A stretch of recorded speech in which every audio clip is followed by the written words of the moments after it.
Number 16, Megan O'Neill.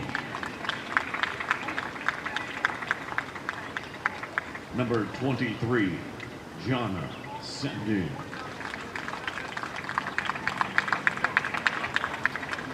Number 57, Hallie Sims. And number 3, Taylor Zanuck.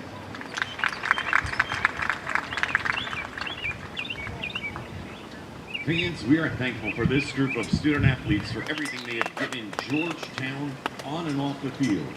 For big wins to excellence in the classroom, they have made an impact on Georgetown athletics that will not be forgotten.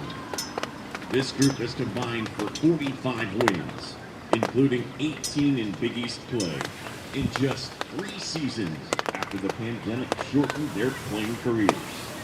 Despite the diversity, they have been resilient and come back to win games and make history. At this time, please join the softball administrator and executive director of the Cooper Athletics Leadership Program, Al Littell, head coach Pat Conley, and assistant coach Gabriela Alvino as we honor these 4 student athletes. Ladies and gentlemen, please welcome Julia Parker. Julia has been a vital member of the Hoyas pitching rotation for the past 3 seasons.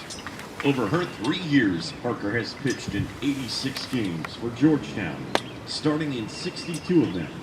Parker has 357 innings pitched and 230 strikeouts, while earning 17 wins over her 3-year career.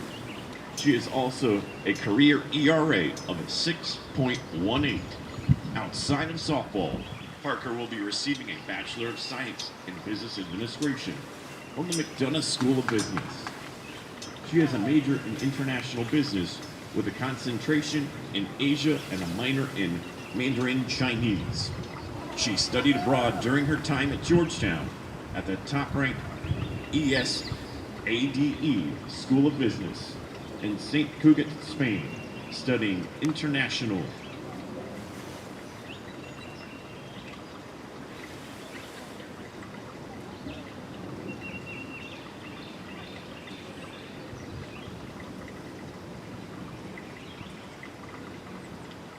International Marketing and Business Ethics. She was involved on campus as a member of the Business School's Peer Ambassador Program, Cooper Athletic Leadership Program, and as a van driver for the team. She is currently applying to graduate school at Georgetown to continue her academic and athletic career as a Hoya. Parker wants to thank her parents and her sister, Caroline, for all their love and support throughout her journey at Georgetown, and her whole life, joined this afternoon by her mother June and her father James. Please welcome number 11, Julia Parker.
Joining the Hoyas for the 2024 season, please welcome Macy Levitt.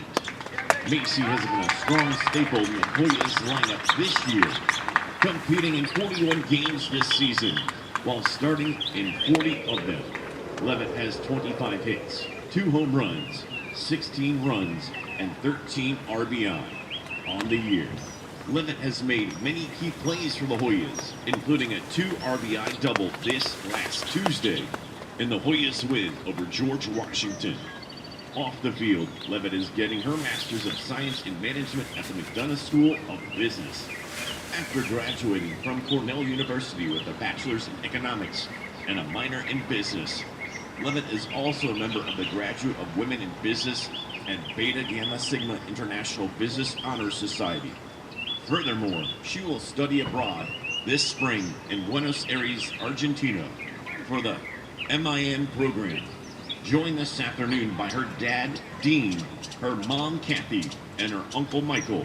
Please welcome number 4, Macy Levitt.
Also joining the Hoyas for their 2024 season, Cameron Wincher. Cameron has played in all 44 games for the Hoyas this season, starting in 42 of them. At Georgetown, Wincher has recorded 28 hits, 6 doubles, 8 runs, and 15 RBI. After graduating from Michigan State with a degree in political science pre-law and a minor in law, justice, and public policy from Georgetown, Wincher will be receiving a professional certificate in project management.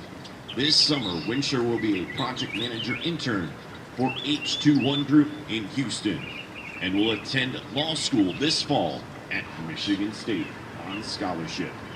Joined by her father, Les, her brother, Jaden, her aunt, LaShawn, and her grandmother, Jean. Please welcome number 23, Cameron Wincher.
Ladies and gentlemen, please welcome a member of the team for the past 3 seasons, Karis Alvarado Rojas. Karis has worked to become a key player on the team. In 66 career games played and 6 starts, Alvarado Rojas has recorded 12 runs while hitting 128 at the plate. Off the field, Alvarado Rojas is a 3-year member and board member of the Georgetown University Christian Athletes and a 3-year member of the Georgetown Program Board. At the GPB, she has helped organize major on-campus events that are free for the entire student body every year, such as Haunted Healing, Georgetown Day, Fall Fest, Spring Fest, Build a Bulldog, and many others. Alvarado Rojas is a major in biochemistry, but she has taken classes in drawing video games and music production. And she has also studied 4 different languages during her time at Sahoya, which include Chinese, Italian, Korean, and Portuguese. Despite her busy softball schedule, Alvarado Rojas has been able to partake in spiritual retreats, which has allowed her to meet other athletes and support them with her friends and teammates, accompanied by her dad, Angel, her mom, Norco, and her brother, Anthony. Please welcome number 6, Karis Alvarado Rojas.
How's it going? No, you're all good. No, we're good.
center field.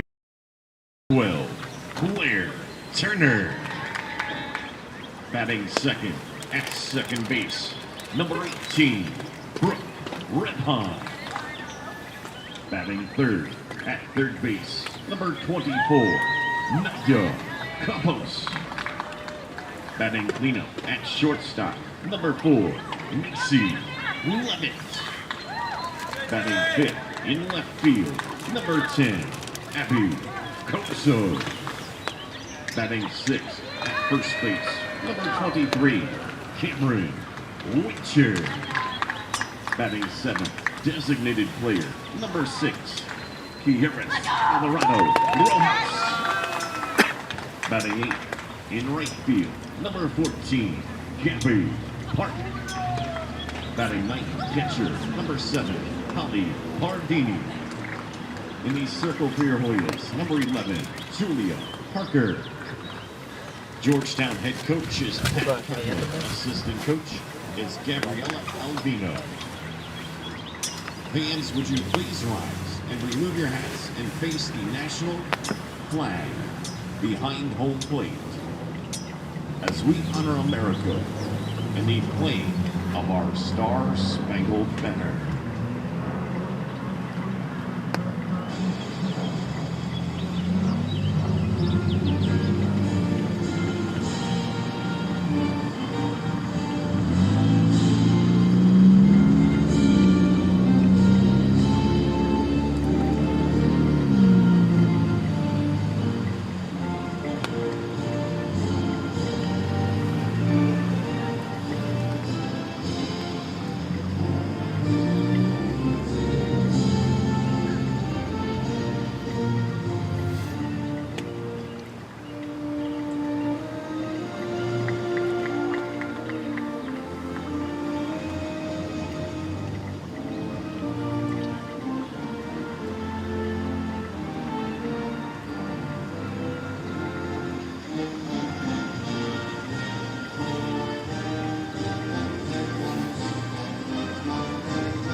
For the final time this year from our nation's capital, Big East softball is on the air. Welcome everybody to Washington Nationals Youth Academy as the UConn Huskies finish up a 3-game set with the Georgetown Hoyas to wrap up the 2024 regular season. My name is Ben Curtis, delighted to bring you Big East softball from Washington, D.C. one more time as we welcome you in to the southeast corner of our nation's capital. Georgetown trying to finish out the season strong, checking into this one at 14-32, 4-19 in conference play. UConn with a lot to play for today in this final regular season game of 2024. 15-8 in conference play, 29-22 overall, not only gunning for their 30th win in 3 consecutive seasons, but also a chance if they get a little bit of help midway across the country to finish with that all-important number 2 seed going into the Big East tournament and getting that second conference tournament bye. Villanova's already the regular season champions, but UConn and Creighton battling it out for the number 2 spot and that second bye come Big East tournament time. If UConn wins, then Creighton, who has one today and one tomorrow against Providence, would need to win both to take that number 2 spot. A UConn win and one Creighton loss would be enough to give the Huskies an extra day off in Providence come next week.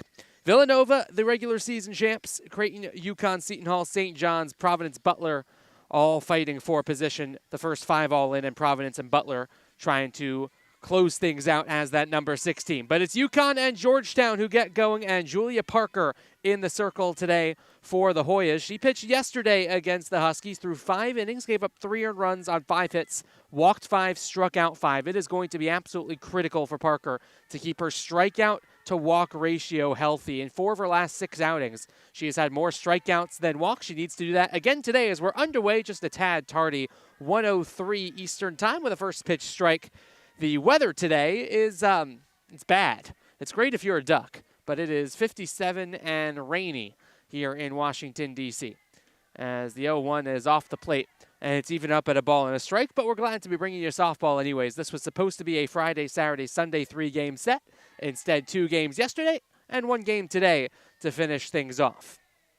Parker with a 5.50 ERA this season. That one misses upstairs to Lexi Hastings. This order for UConn, you start out going trial by fire. Hastings is the front runner, according to many in the Big East, for Big East Player of the Year. Hitting over 400 at 401, 6 home runs, 20 RBIs, 29 stolen bases to lead the conference in that statistic as well. She bunts one foul, and it's 2-2.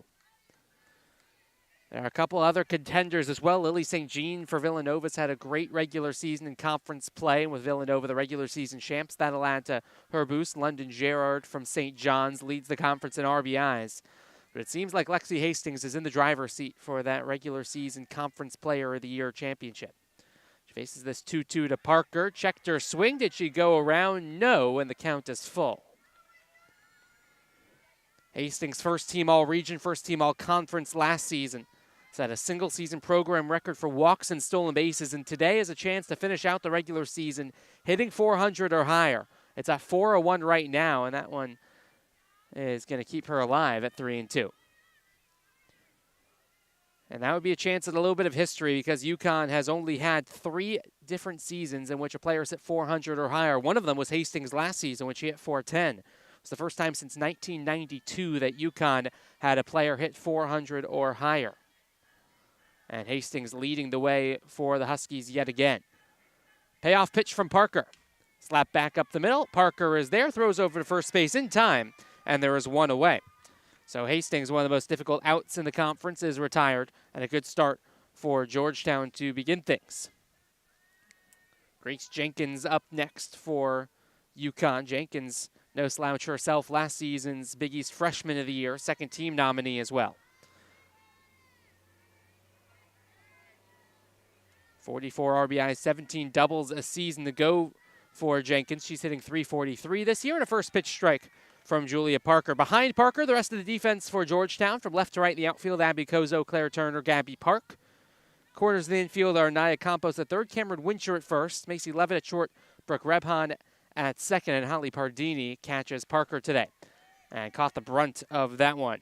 Michael Boylan calling balls and strikes, Matt Perpuro, the first base umpire, and Brian Sonak, the third base umpire. Today, as we close out the regular season on Senior Day here for the Georgetown Hoyas. Classy move by the Hoyas program to honor the 7 seniors on UConn's team before getting into the Hoya Zone Senior Day ceremony. As that one misses outside, it's a ball and 2 strikes. But 4 players honored for UConn before the game today. Always great to have those players' loved ones in town, get to hear about their accomplishments not only on but off the field as well. Something you don't get to hear a ton about when playing softball. Is that ball smoked into center field for a base hit. Turner's knocks it down, and Jenkins is going to be hauled to a single. But first base hit of the day for UConn comes off the bat of their catcher. Parker, one of those 4 nominees, one of those 4 seniors rather. Cameron Wincher, Karis Alvarado Rojas, and Macy Levitt, the other 3 who were honored before the game. Got to hear about future plans, law school in the mix for one of the Georgetown Hoyas, internships, fellowships, a lot of exciting next steps for a lot of these Hoyas players, both on and off the field. As Rosie Garcia steps into the batter's box. Garcia back in the 3-hole. Seeing UConn head coach Laura Valentino shuffle around this middle part of the order. Jonna Sandin, who's batting 4th, has batted as high as 3rd, as low as 6th, as Garcia smokes one out towards left center field. That's going to one-hop the wall. On her way to third base goes Jenkins. She's going to be held there, and striding into second with a stand-up one-out double is Rosie Garcia. Just like that, UConn set up here in the first. The extra base hits for UConn have been their bread and butter along with their speed this year. That is already the 68th double of the season in now 52 games for the UConn Huskies. And for Garcia, that's her 8th of the campaign to go along with the 10 home runs. And now it's all set up for Sandin, who slides back into the cleanup role as she did yesterday. Spent much of the season in the 3 spot, has batted as low in the order as 5, but Back in the number 4 hole is Sandin. 6 home runs, 27 RBI. She hits that one the other way, but foul. Slapped over towards the right side, unable to catch up to timing the Parker fastball. Sandin hitting .250 on the nose this year, 38 for 152, 434 slugging. And with a couple of runners on base early on, and a chance for the Huskies to grab the early advantage. 0-1 from Parker. That one missed upstairs and inside. Parker's had a busy week, already has pitched twice. Once yesterday, as we said, once in the midweek against George Washington in a dramatic 2-1 win across town. Through 5 innings of scoreless softball. Revolutionaries had the winning run on base. Couldn't bring them home. The 1-1 missed outside. That'll make it 2-1 to the senior from Riverton, Connecticut. The 2021 Big East Freshman of the Year. Huskies have won 2 of the last 3. 2022 went to Creighton's Kaylee Wilson, who Georgetown saw a couple of weeks ago and got the better of the Hoyas. 2-1 sails upstairs, 3 balls and a strike. And when Sandin won it, that was really notable for this Husky program that was turning the corner. It became the first Husky since 1996 to win Big East Freshman of the Year. And now in her senior season, in a really favorable count here in a good spot. 2 in scoring position and a 3-1 count. Parker needs to find the zone, and she does, and it's hit sky high into the infield. Over towards the right side, that's easy enough for the second baseman, Rebhan. And that's the big second out for Parker here in the first. That'll eliminate the chance for a productive out. And it will be up to Hope Jenkins, the twin sister of Grace, to keep this inning going. Jenkins also on the pitching staff for UConn, but getting an opportunity to hit is Hope Jenkins. And she hits that one foul to the left, to the right side rather. 0-1 to Hope. Sophomore out of Folsom, California, was co-conference player of the year at her high school level with her twin sister. 42 for 141. She hits at a .298 clip, does Hope Jenkins this year. 2 for 7 in the doubleheader yesterday. One runs upstairs, ball and a strike. Did have an RBI in that Game 2 victory for the Huskies over the Hoyas in Game number 2. It was a twin bill in which both games were relatively close. 4-2 win in Game 1, 2-1 win in Game 2 for the Huskies. That one runs downstairs.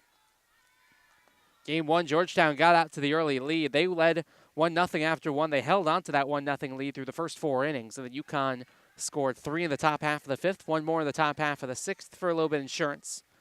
Hoyas got one back in the bottom half of the 7th, but it wasn't enough in game number 1. So 2-1 from Parker comes in. It's hit to the left side. It is foul, and it's 2-2. And then game 2 of the twin bill, UConn scored 1 in the top half of the 4th and 1 in the top half of the 7th. They led 2-0 going into the bottom half of the last frame. And then Georgetown threatened in a big-time way. They got 1 back in the bottom half of the 7th, but left the winning run on base. Brooke Rebhan struck out looking.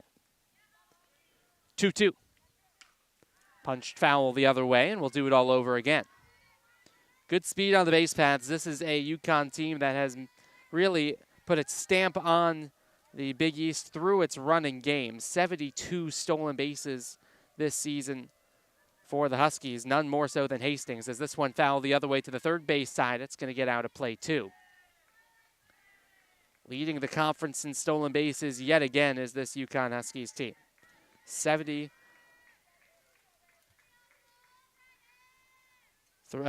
of them, I should say.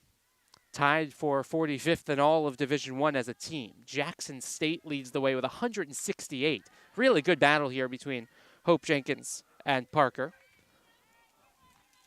The count stays right where it is at 2-2 as Jenkins continues to fight off pitch after pitch.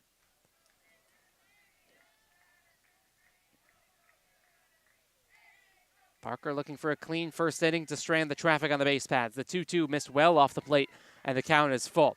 Mentioned that Creighton-Providence game of a lot of significance to UConn Huskies fans who are hoping for that number 2 seed in the Big East tournament and a bye in the first round. That Creighton-Providence game will get going at 3 o'clock Eastern. As this one lifted in the air deep to left field, going all the way back towards the track to the wall. If it's fair, it's gone, but it's foul. And missing a 3-run homer by not all that much was Hope Jenkins. And so a warning shot across the bow, what would have been the 8th home run of the season for Jenkins. Instead is nothing but not even a loud strike because the count stays right where it is at 3-2. Kozo could only watch. But that Creighton-Providence game getting going at 3, which means that there won't be much of any overlap between this game and that, maybe 15, 20 minutes or so at most. If there's any early developments in that game, while this game is still going on, we'll let you know and we'll put it in context. But for the most part, this game will wrap up. I have to imagine at the very latest in the first or second inning of that Creighton-Providence game. I think that Jenkins wanted to make sure that she could still have a grip on her bat. The rain has been steady, although relatively light, all day in the district. 3-2, punch the other way, and the battle continues. This is a heck of an at-bat from Jenkins, with her twin at third and Garcia at second. So UConn looks to strike first in the top half of the first. Parker rocks and fires another 3-2, and again another foul ball. Well, we don't have an official count of the number of pitches of this at-bat, but we have to be into double figures at this point. With 2 hits already in the inning for UConn, Jenkins trying to string together another. Another 3-2, and another foul ball. What a battle right now between Jenkins and Parker. And credit Parker, she has pounded the zone, has not let up, and we'll get a change of softballs a little bit more regularly than normal. I think anytime that a ball hits the turf, which is going to be wet today, softballs are going to have to be changed out. And Parker trying to dry her hand off before delivering this 3-2. Hit that time in fair territory, knocked down by Levitt. Throw over to first base is in time. What a play from Levitt. And that saved a run. Macy Levitt on her senior day, throwing from her knees after a great stop. And Jenkins loses the long battle with Parker, and the side is retired. We head to the bottom of the first inning. Some great defense from the Hoyas. It's the Huskies, nothing. Georgetown coming to bat for the first time when we return.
Bottom half of the first inning getting going here in Washington, D.C. after some great plays in the field from Georgetown. They will try to take that momentum to the bats against Peyton Kinney, the senior from Bradenton, Florida.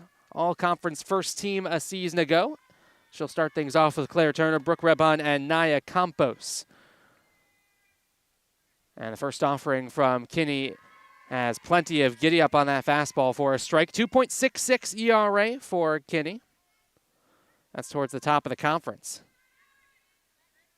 In fact, it is 7th in the Big East. Last time out against Georgetown yesterday through 6 innings of absolutely dynamite softball. Did not give up a run. 2 hits, no walks, 6 strikeouts. She had her way with this Husky team. trying to replicate that here this afternoon after Parker was able to strand 2 runners in scoring position. It's been a Husky team that's hit the ball pretty well with runners in scoring position so far this year. That's been one of the reasons why they've been towards the top of the conference, but unable to get past Macy Levitt and the Hoyas defense in the first. 1-1 now to Turner. Turner hitting .296 this season, second highest on the team, behind only Campos. 2 home runs, 15 RBIs. She is a threat to steal if she gets on base. 14 swipe bags this year. She hits that one towards the right side. Easy enough play, and there's 1 gone from Ring. Rest of the defense behind Kinney from left to right in the outfield, Hastings, Kibling, and Abruscato. Garcia and Kupal are the corner infielders at third and first. Sandin, and we just met Savannah Ring at second base. The catcher today is Grace Jenkins for the UConn Huskies. Huskies team that has fielded very well as well here in 2024. .967 fielding percentage as a team for this Huskies program. So here's Rebhan. After the ground out to start things up, foul ball over towards the third base side, where a really good crowd has gathered on senior day, braving the conditions. It is May in D.C., but the temperature is in the 50s. It was 85 earlier on this week in Washington, D.C., and by the time the Huskies came to town, the weather had deteriorated in a hurry. 0-1 from Kinney. Foul ball to the third base side again. That one once again in on the fists of Rebhan, who's hitting .220 on the season. She'll have started in now 46 of the 47 games, and she'll have played in all 47 of them. Rebhan, one of the workhorses on this team. But behind here, nothing in 2. See what Kinney brings. That one off of her fists again and fouled away. The only Georgetown player to start all 47 games for the Hoyas this year is Claire Turner, who was already 0 for 1 today to start things off for Kinney. Season high in strikeouts for Kinney was 15 against Creighton back on April the 13th. She will utilize that strikeout quite a bit. See if she has a put-away pitch here, 0-2. It's fouled away again, able to stay alive. But if you save the outing on the 28th against Villanova, in which she only threw a third of an inning, if you discount that, 3 or more strikeouts in all but 1 of her last 9 outings. So Kinney certainly has a strikeout in her arsenal as one of the big weapons to get through a team here in the bottom half of the first. 0-2 to Rebhan again. This ball is popped up in just foul territory. Jenkins got out of her crouch well, and there's 2 gone. So here's the most dangerous hitter statistically for Georgetown this year. Nia Campos is putting together an all-conference season. .311 average, 12 home runs to lead the way. 39 RBIs, is in the top 5 of the conference as well.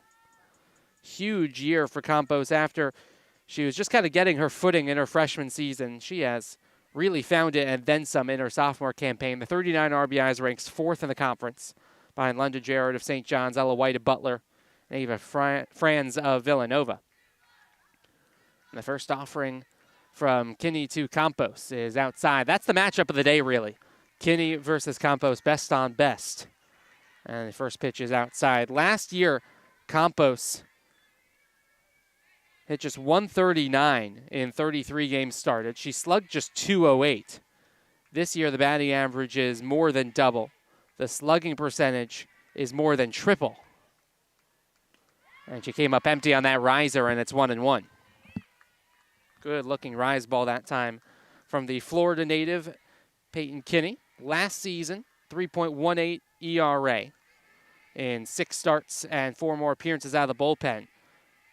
126 innings back in 2021. That was the most usage she's had all career. It's the 1-1 upstairs, and it's 2 balls and a strike. First team All-State back at high school, was on Flow Sports' top 100 players in the nation list. Big-time recruit out of Bradenton High School in Bradenton, Florida, and Lakewood Ranch High School. Missed the 2022 season due to injury, but has come back even stronger. ERA's dipped every year. 2-1 is in there for a strike, and it's 2-2. And that's exactly what you want to see in terms of that ERA dropping year over year. It was 3.85 as a freshman, 3.18 last year, 2.66 this year. And she is one strike away from 1-2-3 inning here in the first.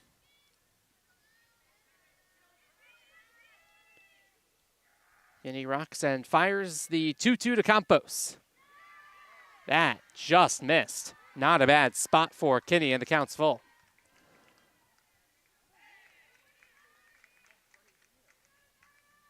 Kinney does not walk many batters at all, just 5 in her last 4 outings, again, if you throw out that third of an inning against Villanova. But the payoff pitch here to Campos is in there for a called third strike, and the first strikeout of the afternoon for Kinney gets her out of the first. 1-2-3 go the Hoyas in the bottom half of the first. We're through one frame on Senior Day in D.C. No score.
Top 2 here at Washington Nationals Youth Academy. Ben Curtis here with you on Hoya Vision. Appreciate you hanging out with us on a Saturday afternoon. Hope the weather's a little bit better wherever you might be than where we are right now, but glad that we can bring still to you Senior Day action here between the Huskies and the Hoyas. 6, 7, 8 due up for UConn. Caitlin Kibling will start things off with a pitch that just misses off the plate, and it's 1-0 to today's center fielder. Kibling hitting .214 this year. She is making her 50th start out of the 52 games now that the Hoyas, or rather that the Huskies will have played. One catches the inside corner, as a matter of fact. And it's 1-1 to the sophomore from Lafayette, New York. 1 for 6 in the doubleheader yesterday. Stole a base in game 1 of the Twin Bill. Was her 11th stolen base of the season, second on the team behind only Hastings. Ball misses outside. 2 balls and a strike now to Parker. Chances in the first inning for UConn, in case you're just joining us, after Hastings grounded out. Single and a double had the Huskies set up with 2 in scoring position and 1 out, but a pop out and a ground out ended the threat with Levitt making a sliding stop and a throw over to first base just in time to beat Hope Jenkins. 3-1 now to Kibling, though. Those 11 stolen bases that she has ranks 5th in the conference. So Parker will certainly not want to lose her via the walk here. We'll see if she's able to find a piece of the zone on the 3-1. She does not. And it's a 5-pitch walk to open up the second inning. First time today that either team has got the lead-off batter aboard. And so it's set up. So it's set up now for Haley Kupal. Kupal hitting .178 this year. Second lowest average in the starting 9 today. Ahead of only the player who's on deck and Juliana Bruscata. The first offering here, runners on the move. Throw goes down to second base. It is not in time, but she slid off the bag. Certainly looked like Kibling beat the throw, but then she just overslid the bag in these wet conditions here on a rainy Saturday in D.C. She couldn't hang on. And credit the Hoya shortstop, that was Levitt, for keeping the tag on. And Kibling is retired for the first down. So Pardini's throw was a little bit late. Kibling had the base, but then got tagged out over sliding it. So that one runs upstairs, and it's 2-1 now to Kupal. Kupal, a sophomore. Georgetown trying to hold her at bay again. UConn would love to get her going before a Big East tournament. She is 0 for her last 6 at the plate against the Hoyas in the Twin Bill yesterday, as that one just off the plate as well. First time going 0 for 6 in a doubleheader since she did so against Providence on the second and last day of March the 30th. She went 0 for 7 against the Friars, but had a really strong April in doubleheaders. And now a quick chat between Kupal and her third base coach. Got off to such a strong start in conference play, or non-conference play rather. Struggled a little bit down the stretch of conference play. Such a good defender though, over at first base. A .980 fielding percentage, top 3 in the conference in putouts. A glove that UConn could ill afford to leave out of the lineup. And they just hope that the bats continue to come around for Kupal. Does have plenty of pop. 10 RBIs on the season. .292 on base percentage, over 100 points higher than her batting average. So whenever you have that OBP over 100 points higher than what you're hitting, it means that you're finding a lot of different ways to get on base. Kupal with 19 walks. That's second on the team, behind only Grace Jenkins. Leads the team in sacrifice hits as well. There's a lot of the little things very well. Looking to kickstart a one-out rally here after the caught stealing. Count evens up, though, at 2-2. Abruscato awaiting on deck as UConn trying to strike first here early on in this one, as the rain continues to fall in our nation's capital. Parker looking to face the minimum here in the second. The 2-2 bounces to home plate and the count's full. And especially after that caught stealing, to give a little bit of second life for Parker. After it looked like Kibling had the base stolen, it would be huge for Parker to have a bounce back second inning after a high stress first, when she had to work around a 2 in scoring position, 1-out jam. The 3-2 hit back up the middle. Levitt can't get to it. It's into center field for a base hit. Third knock of the day for the Huskies. And that's got to feel good for Kupal after the tough day yesterday. So here's Abruscato to get her first opportunity of the afternoon. She is 0 for her last 12, so really looking to break out of a skid.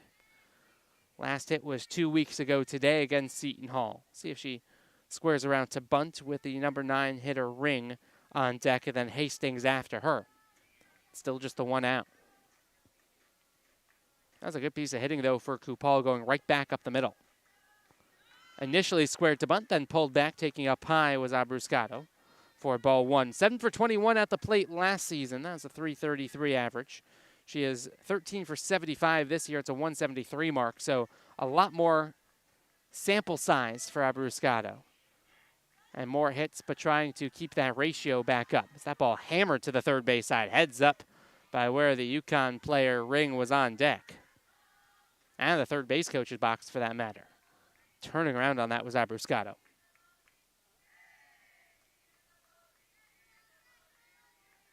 Runner at first base, Kupal, less of a threat to run. Everyone on this UConn team can run, but Kupal just 1 of 3 for stolen bases so far this season. That ball is crushed out towards left center field. All the way back goes Kozo. She's not going to get there. It's off the base of the wall. On her way to third base goes Kupal. She's going to be sent home. The throw is going to be cut off. It's an RBI double for Abruscato, and it's 1-0 UConn. How good does that have to feel for Abruscato after going 0 for her last 12? She comes up in a big way, just narrowly missing a home run to get UConn on the board first. And the bottom of the order getting it done for the Huskies. 7th RBI of the campaign for Abruscato. And now you sense danger time if you're Parker and the Hoyas with just 1 out. And the number 9 hitter, Ring, stepping up to the plate, and then the top of the order with Hastings. Ring as productive of a 9 hitter as you'll find in the Big East. 248 average. Runner is on the move to third. That's a great dirt ball read from Abruscato. And credit Levitt for backing up the throw as well. The throw was well wide of the third baseman Campos. And plenty late. And if Levitt isn't there and the ball goes into left field, then Abruscato is probably jogging home. Instead, Levitt was there on her senior day to make sure the ball stayed in the infield. And the runner stayed at just third. But now an opportunity for a productive out RBI for Ring.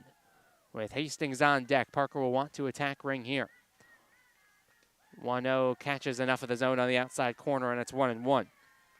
Don't think that was a designed steal for Abruscato. She just read that the ball was going to be low and in the dirt, and a great opportunity to grab an extra base. And that second and third is huge because that does bring the infield halfway. 1-1. Gets back behind the catcher. Pardini coming home as Abruscato, who ran the bases so well that entire trip through. And she comes home and scores, and it's 2-0 UConn. That's some phenomenal dirt ball reads from Abruscato. First to get from second to third, and then to recognize that the ball was going to squeak past Pardini. And she comes home and scores, and it's 2-0. That does wipe the bases clean and will send the infield back, but UConn with the bottom of the order able to produce here. And Ring takes a pitch off the outside edge, 2 balls and a strike. Ring, sophomore out of Wyckoff, New Jersey. 3-game hitting streak for her. That followed up an 0-for-10 skid over the 6 games before that. So it's been an up and down tail end to the regular season for Ring. And she works a 5-pitch walk. And just like that, more base runners here in the second for UConn. All 4 batters have reached. The only out came on the caught stealing from Kibling, in which she stole the bag and then overslid it with the wet conditions out in the field. Was just unable to hang on to the bag.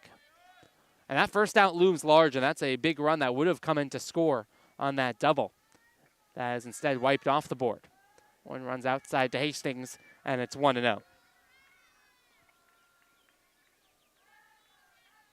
Ring with 5 stolen bases this season. You have to imagine UConn will want to let Hastings swing the bat with a runner aboard, even if it is just at first. 1-0, swung on and missed. That's a healthy cut from Hastings. First team all-conference season ago. 16-game on-base streak for Hastings. That dates back to early April. She's 3 for 7 in the doubleheader in the first 2 games. 0 for 1 today. 3 runs scored already for her this series. Runner is on the move. Throw down to second base is that time not in time. And Ring is able to hold on. And so another runner in scoring position for Hastings to work with. Hastings ahead in the batting average race in the conference by nearly 70 points. It is a much closer race to capture the stolen base crown. It's going to come down to her and Kate Lehner of Butler. Bulldogs up by 95 to take on Villanova, the regular season champs today. Hastings with a margin of just 1 in the lead. 25 stolen bases for Hastings, 24 for Lehner.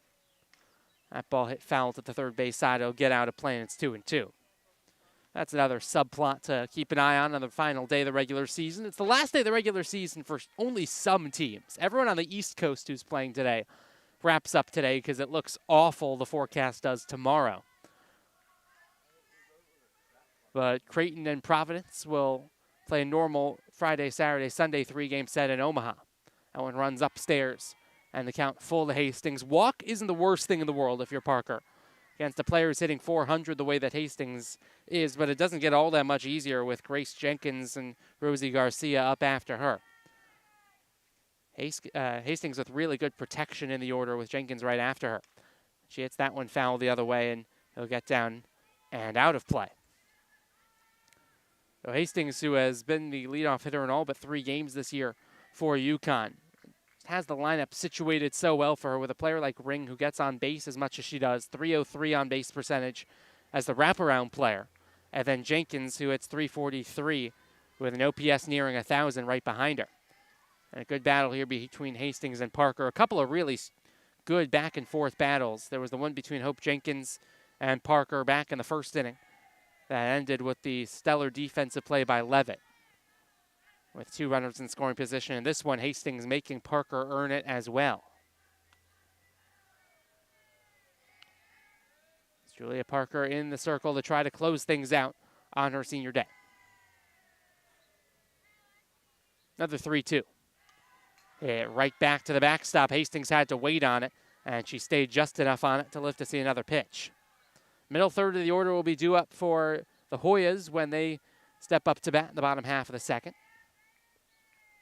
Huskies already with 2 across here in this inning. 2 runs on 4 hits already for the Huskies in this afternoon.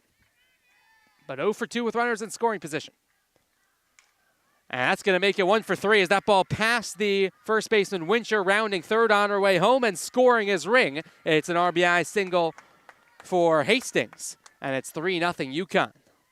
I have to imagine they'll give Hastings a hit. Wincher had a chance at it, but was unable to knock it down. And with the way that ring runs, she was always going to score. And that will set up Jenkins with a runner at first base in Hastings, and we'll see how long Hastings stays put over at first. The conference leader in stolen bases. UConn's all-time leader in stolen bases in her career.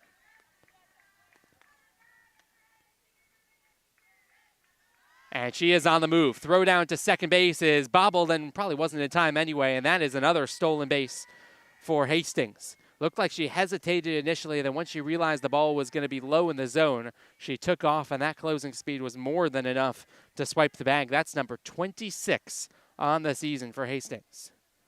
What a job it's been all season long on the base paths for the, as we said at the start of the game, in case you're just joining us, front runner at the very least for Conference Player of the Year.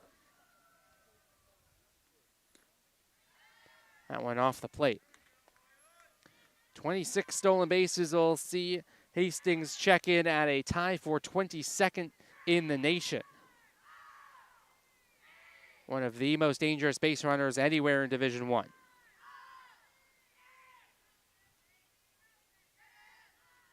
That one runs upstairs as well. 2 balls and a strike.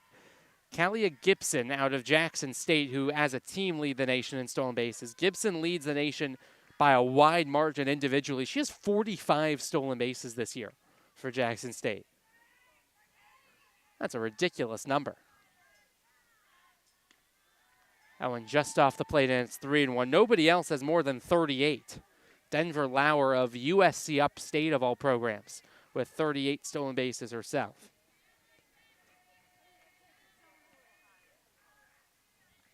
And 3-1 count now to Jenkins. That misses off the plate as well. And there's a big-time rally brewing here for UConn in the second. Already 3 runs across and 2 more aboard for Garcia. Parker is yet to record an out. Still, remember, the only out in the inning came on the caught stealing.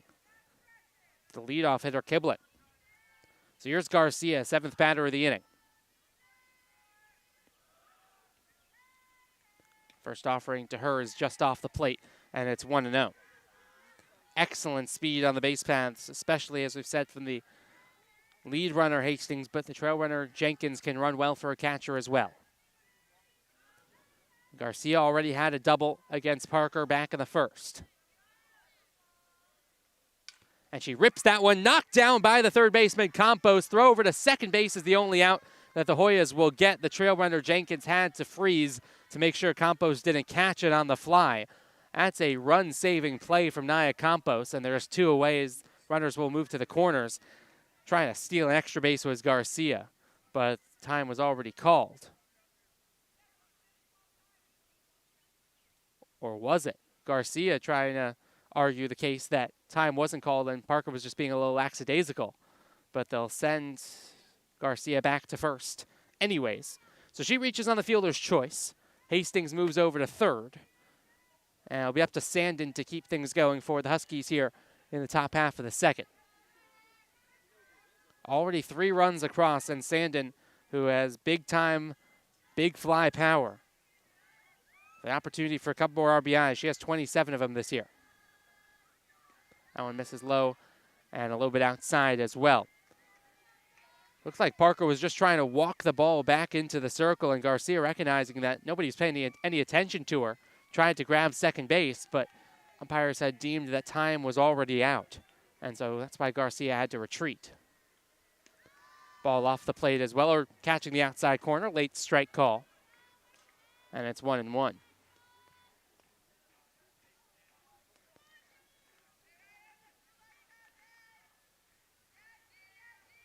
Sandin trying to time up Parker, who's had a steady dose of fastballs. See if she goes back to it. Off speed, a steal of the base from Garcia. She walks her way down to second, trying to induce a throw, knowing that Hastings is on third.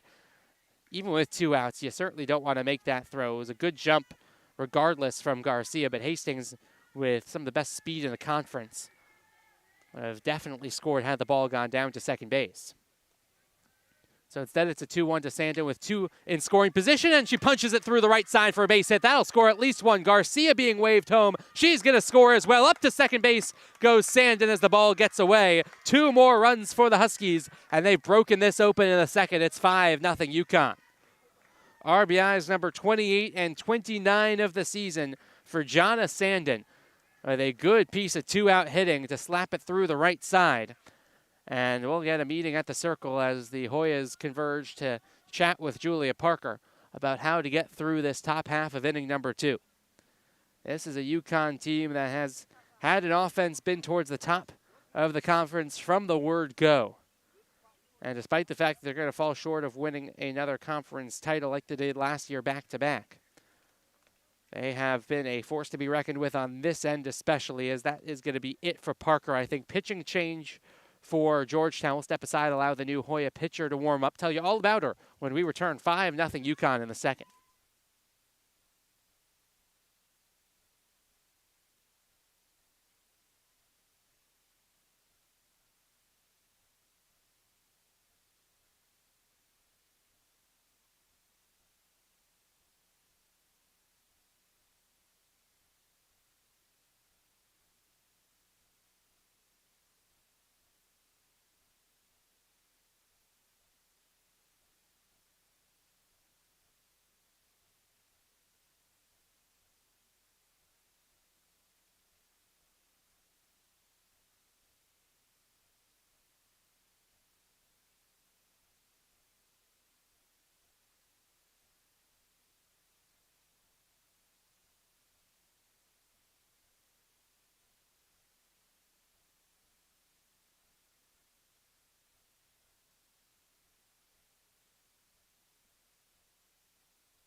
The new Georgetown pitcher is Kayla Dunn. The righty's a junior from Holly Springs, North Carolina. Threw a complete game against UConn yesterday. 7 innings, 2 earned runs, 5 hits, 1 walk, and 4 strikeouts in the Game 2 loss. And she relieves Parker here in the second. First pitch is a strike on the outside edge, and it is 0-1 to Hope Jenkins. Had that long battle with Parker, did Jenkins. Back in the first inning with 2 in scoring position before grounding out to Levitt. Made a spectacular sliding play. It's now 0-2. Parker's day is not done. She obviously can re-enter, but if she were to finish things up, her line's still not official. She's responsible for the runner out there at second. But an inning and 2/3, 5 earned runs, 6 hits, 3 walks, did not strike out a batter, but doing just that is done as she's able to strike out Jenkins on 3 pitches, and that is all for the Huskies in the second. But they get 5 runs and lead at 5-0 as we head to the bottom of the second in D.C.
Middle third of the order due up for Georgetown. Big uphill climb for the Hoyas here in the bottom half of the second after UConn posted 5 runs in the top half of inning number 2.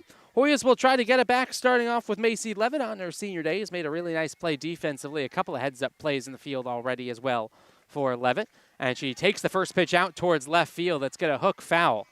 Levitt trying to time up that heater of Kinney, and it's 0-1. Levitt this year hitting .207. She has 2 home runs. She's knocked in 13 runs. .307 on base percentage as well for Levitt. Exactly 100 points higher than her average. And the 0-1 from Peyton Kinney.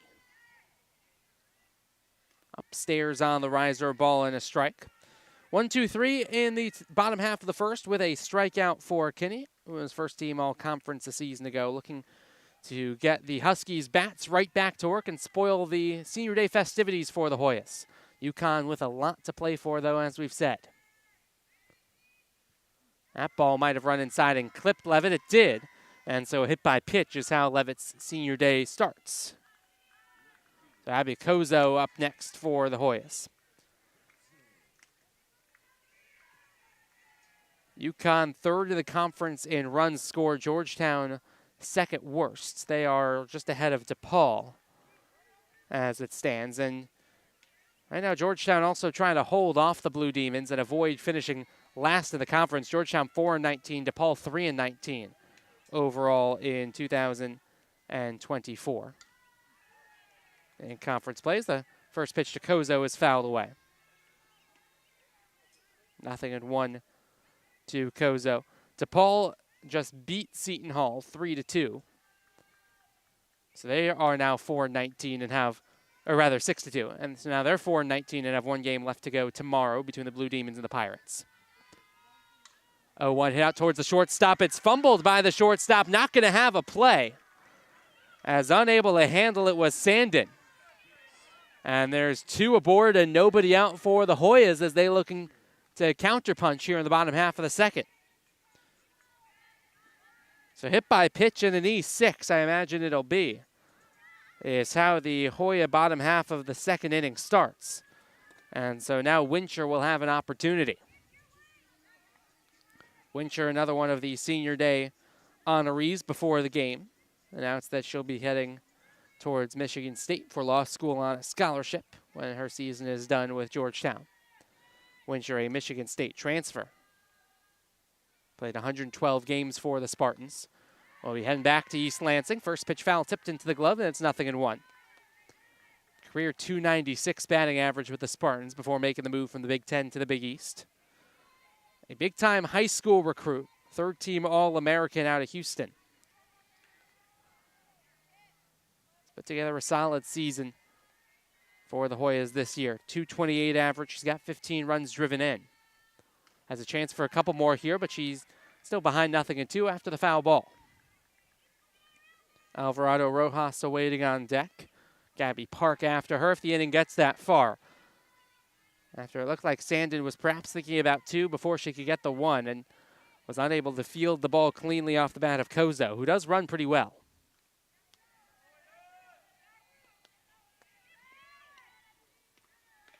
And the 0-2 offering. Riser that Wincher was able to lay off of. That count moves to 1 ball and 2 strikes. So UConn now 2 for 6 with runners in scoring position. This is the first time today that the Hoyas have a runner really at any point in the game. They went 1-2-3 in the bottom of the first, but the first time they have a runner in scoring position, as in the form of Macy Levitt. 1-2 to the Michigan State transfer Wincher. Off the plate as well, 2-2. The catcher Jenkins out of her crouch, thinking about a back pick to either base. Neither was available, and so the count moves to 2-2. Hoyas certainly don't need all 5 back here in the second. You scratch across 1 or 2, you manufacture 1 or 2 runs, you get a little momentum back, get a little bit of feel good back in your dugout. I'll set things up for the rest of this contest. 2-2 is upstairs and outside, and the count's full. On the flip side of that, if Kinney is able to squash this rally, then that turns the momentum back the other way and keeps it with UConn. Hoyas will have felt that an opportunity to score will have slipped through their fingers. Kinney does not walk a whole lot of batters at all. We talked about that in the first when the 3-2 count came to Campos. Here's another payoff pitch, this one to Wincher. And it is off the inside corner. And the bases are full of Hoyas with nobody out here in the second. So 3 base runners without a hit. Oh, actually, they're going to give Kozo a single on that. Ball hit out towards shortstop. That is a little bit of perhaps home cooking in the score sheet for Georgetown. They'll certainly take it, but regardless of how you want to score it, 3 balls in the infield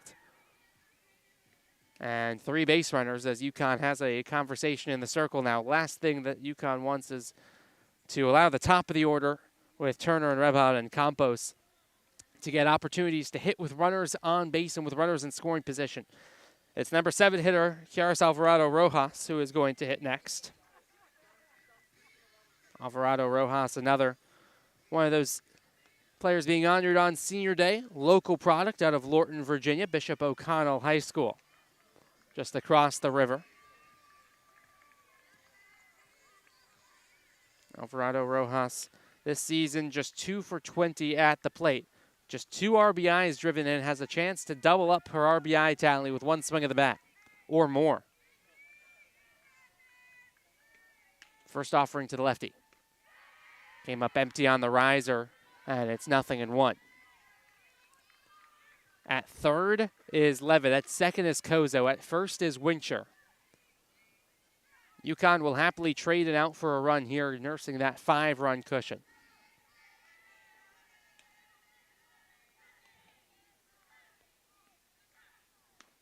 0-1 just off the plate, a ball and a strike to Alvarado Rojas.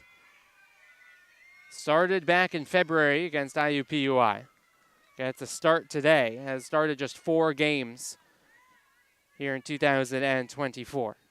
But a good nod from Georgetown head coach Pat Conlon to give her the start on her senior day. What a big spot for her to be in here. 1-1 rise. Ball sails upstairs, and it's 2 balls and a strike. And with the bases loaded, that puts the pressure on Kinney a little bit more to find the zone, knowing that there isn't anywhere to put Alvarado Rojas.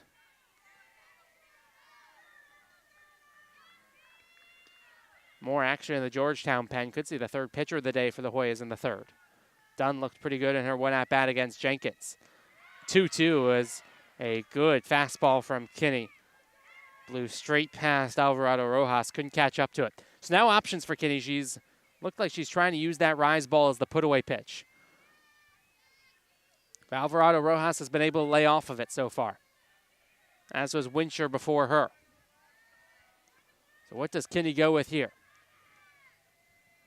On the 2-2. Swung on and missed. Dotted the outside corner, and Alvarado Rojas went after it, came up empty. And it's a big first out here in the bottom half of the second. And it'll be up to Gabby Park next. Park with the 3rd highest average on the team. 291 mark with 8 RBIs on the season. 379 slugging percentage. Plays a very solid right field defensively as well. But in a big spot offensively here with the bases juiced and only 1 away. There's again that riser that UConn has been imploring Kinney to continue to throw this outing, but Georgetown's done a really good job of laying off of it. After getting a look at Kinney yesterday, getting a look at that rise ball, and this time being able to have a little bit better of an approach is Georgetown. It's time is called.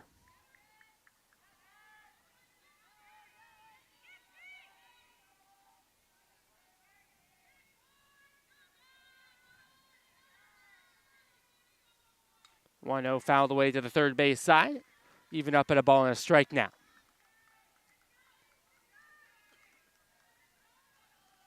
UConn already more than halfway to the 8 that they would need for a run rule. So Georgetown, in that context and the context of trying to climb back in general in this game, can ill afford to let bases loaded, nobody out situations pass them by against a team that is fighting for a bye in the Big East tournament.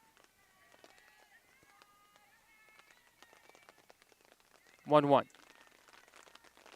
Swung on and missed. That time Park couldn't lay off the rise ball. And it's a ball and 2 strikes. The rain continues to fall here in DC. See if Kinney goes back to the riser. She has the luxury of not needing to throw a strike here. Heading to count 1 and 2. With Pardini awaiting on deck. And they're going to call a time violation, will they? Yes, they will, against Kinney. And so that's an automatic ball in the count 2 and 2. Third base umpire responsible for keeping time, and he gave the ball. So 2 balls and 2 strikes. Popped up in the air, third base side. It's going to get out of play. It is that third base umpire's responsibility to keep the pitch clock. And Kinney was taking a little bit too long. And so now that tightens things up a little bit. And you know Kinney's going to really need to throw a strike here on 2-2 lest the count run full and her margin for error completely disappear with the count 3 and 2 and the base is full. But here's the 2-2. Back behind the screen goes another foul ball. Up and over the head of the Georgetown SID, Matthew Levin. The count stays right where it is at 2 and 2. Know that the Hoyas would love to get the top of the order up in this inning with more runners in scoring position. Park and then Pardini after. Before it flips back around to Turner.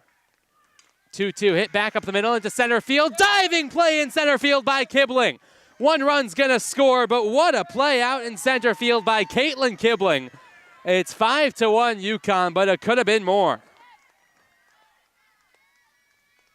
As Park is robbed of 2 RBIs. And Kibling with one of the plays of the day defensively. And Pat Conlon out with her scorecard. We'll see some sort of change made here with Pardini due up at the plate. What a play that is defensively by Kibling. Had a beat on it all the way. The ball was dipping quickly. And she had to stay with it and make the play. Then the awareness to get the throw into second base and almost get Kozo doubled up. Well, it's Pardini who's due up, but that's not Pardini at the plate. That's Juliana Paul, the freshman from West Hampton, New Jersey, who is going to get the pinch hitting opportunity with runners at first and second base and 2 away. After Levitt came in to score on what turns into a sacrifice fly for Park. First pitch is in there for a strike, and it's 0-1 to Paul, who this year is hitting .167, 3 for 18. Does not have an RBI in her freshman season. And Pat Conlon recognizing that the opportunities are dwindling for her to do so in the final game of the regular season. Gets her an at-bat here with 2 aboard. So not only is it about setting off the seniors on the right foot if you're Georgetown, but it's about trying to get the underclassmen a little bit of a boost heading into 2025. And Paul, a freshman, trying to do just that. First team all-conference twice at the high school level. Good recruit to bring in out of New Jersey. That one runs downstairs. It's 2-1. Was twice a team captain at Rancocas Valley Regional High. An important spot in this game here in the bottom half of the second, with Georgetown already scratching one across. 2-1. Swung on and missed. Heater straight past Paul, and it's 2-2. See if Pardini re-enters the game defensively when the top half of the third rolls around. But first, a 2-2 from Kinney to Juliana Paul with 2 aboard. Here it comes. It is on the outside edge, strike 3. And Paul is down on strikes to end the inning. Georgetown gets 1 on a sacrifice fly from Gabby Park. Great defensive play by Caitlin Kibling. And Georgetown is held to just the 1. We're through 2 innings to play in D.C. UConn 5, Georgetown 1 in Washington, D.C.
Top three here in D.C. Kayla Dunn back out there for the Hoyas after she struck out Hope Jenkins to end the top half of the second. First pitch swinging and first pitch out toward left field and first pitch diving play from Abby Kozo.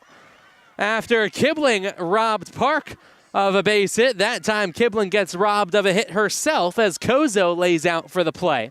There's been some stellar defense all afternoon as Kozo goes full extension out in left field to rob Kibling. And just like that, the pendulum swings defensively back the other way for Georgetown. There's one gone here in the top half of the third. That'll send Kupal to the plate. Kupal 1 for 1 with a run scored as well. She singled back in that big second inning in which all 9 batters were sent to the plate. And Dunn trying to kind of slow things down and get Hoyas back into the contest. Park's line is now official with her inning and 2/3 and her 5 earned runs. That one runs downstairs a little bit. Not a bad spot for Dunn.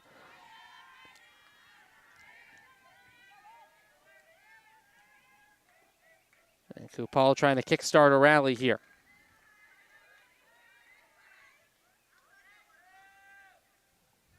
Two-0. That one on the outside edge. 2 balls to the strike. Both teams' pitchers have had success on that part of the plate. Outside to the righties, inside to the lefties. I'll see how much Dunn goes back to the well there on that part of the plate here against the righty hitting Kupal. Try to make her extend her hands a little bit more. Just below the knees, 3 balls and a strike. The little point from Pardini, who has re-entered the game defensively, to say, hey, that's not a bad spot in that situation. Excuse me.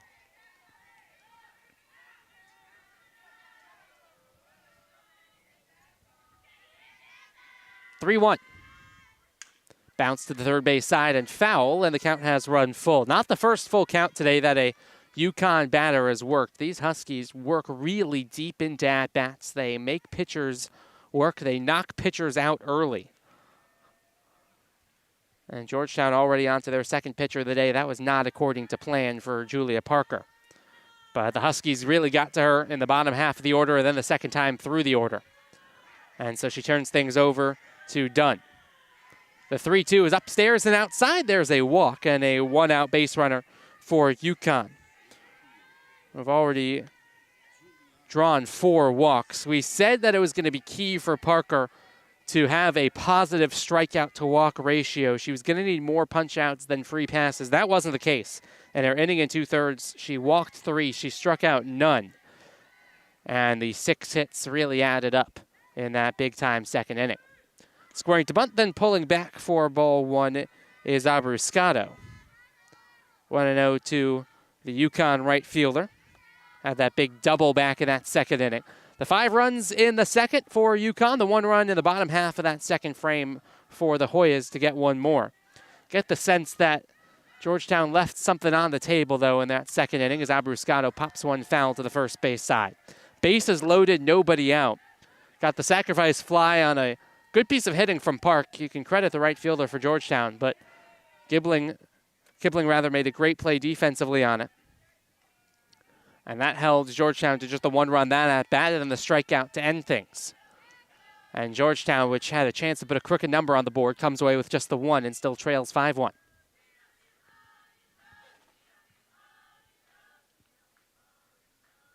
Time is called by Dunn. It is not granted, and now it finally is.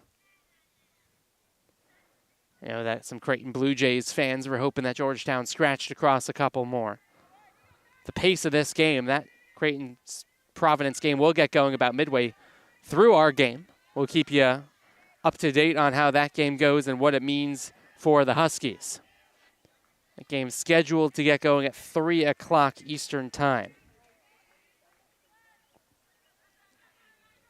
1-2 now to Abruscato. Dunn rocks and fires the 1-2. It's off the plate outside. Reminder, in case you're tuning in a little bit late, we talked about it in the open. A UConn win today means that they would be in the driver's seat for that number 2 seed in the bye in the Big East tournament. For Creighton to then grab it back, they would have to win both games against Providence today and then tomorrow. Swung on and missed for a strikeout. Throw down to second base is Doesn't look like it was in time. No signal, and the call is safe, finally. So a strike him out, but stolen base play for UConn, as Abruscato is down on strikes. But a stolen base for Kupal. And the reason that UConn can afford to have Creighton win one of the two against Providence and still take that number 2 seed if UConn's able to hold on today is because the Huskies won 2 out of 3 against the Blue Jays back in April in Stores. A 10-2 win on a Friday, a 2-1 loss on Saturday, then a 7-0 win on Sunday. Weird series in which the Huskies outscored the Blue Jays 18-4, but only took 2 of the 3. 2 blowout wins and 1 close loss was how they shook things out with the Blue Jays. Creighton scored 1 in the top half of the 7th in that game to take a 2-1 win on Saturday. 1-1 now to the number 9 hitter, Ring. Dunn looking for a clean third inning after 5 runs scored in the second. And an off speed didn't miss by much. It's 2 balls and a strike. Already 6 hits for UConn, still just the 1 hit for Georgetown. And it was on a play that the shortstop for UConn, Sandin, thought that maybe she should have had. 2-1, Ring squares around to bunt, then pulls back and takes for ball number 3. And you really want to attack Ring if you're Georgetown right now, knowing that Hastings is on deck. And then Grace Jenkins after her. But a 3-1 count here to Ring, who, with her spot in the order, is always going to get pitches to hit, especially in these kinds of spots with runner in scoring position. 3-1 is off the plate, though. And a 5-pitch walk will set things up for Hastings. That part of the plate we said has been open for business for much of this game, but Dunn maybe trying to nibble around the corners a little bit too much, and so Hastings will bat for the 3rd time in 3 innings.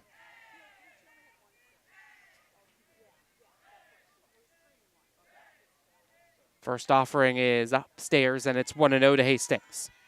1 for 2 so far this afternoon. Stolen base, run scored, RBI. Another day at the office for Hastings.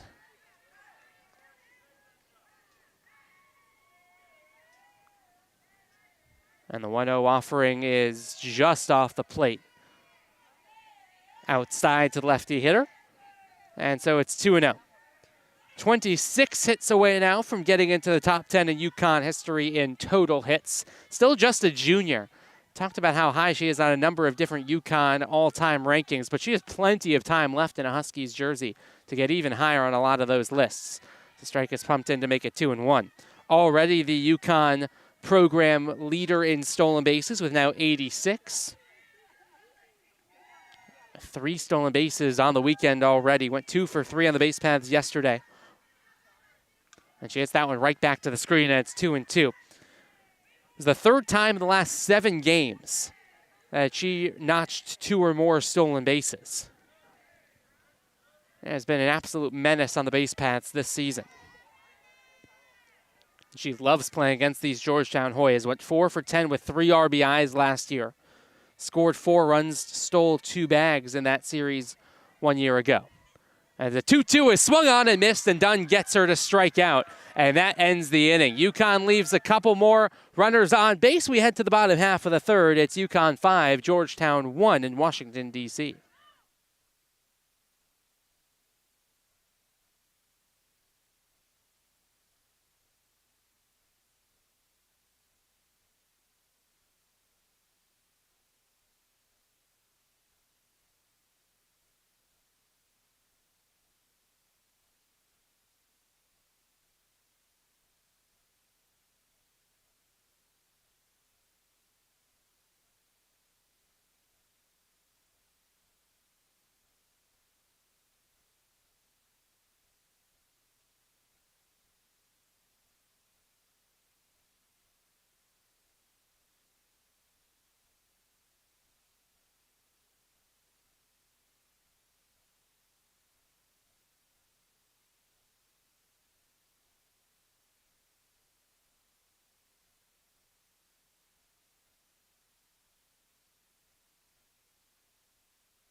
Top of the order due up for Georgetown here in the bottom half of the third as they look to inch closer.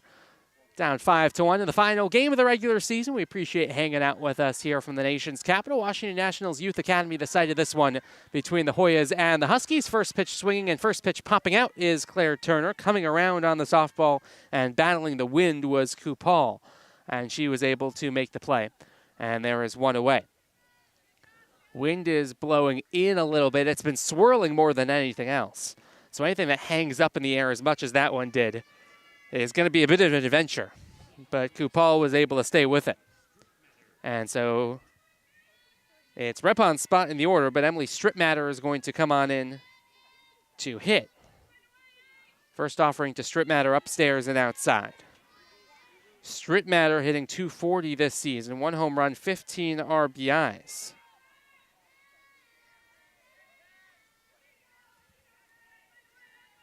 Was Rebhan's spot in the order. Both Stripmatter and Rebhan have played second base, so we'll see if Stripmatter stays in the contest.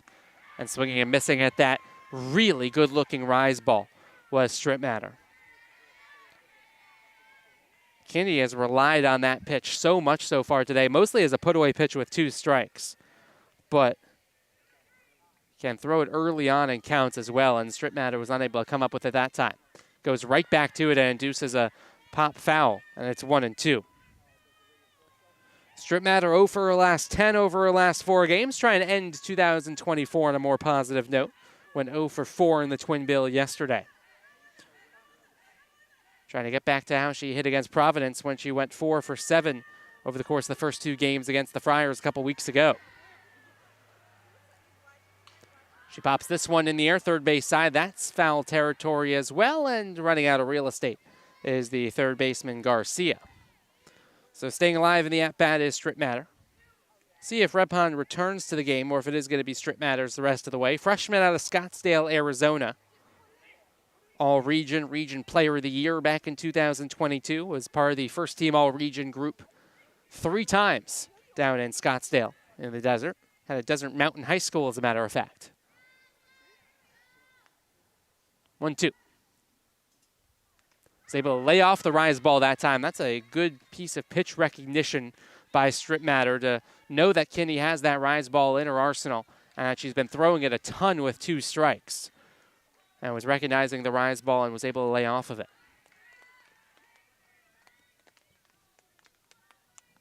2-2. Trying to catch that inside corner to the righties. Was Kinney unable to do so, and the count runs full. 2 1/3 for Peyton Kinney. 1 run on 1 hit, 1 walk. She has struck out 3. She goes through the order for the second time. Trying to avoid the second walk of the day as she brings home the payoff pitch to Stripmatter.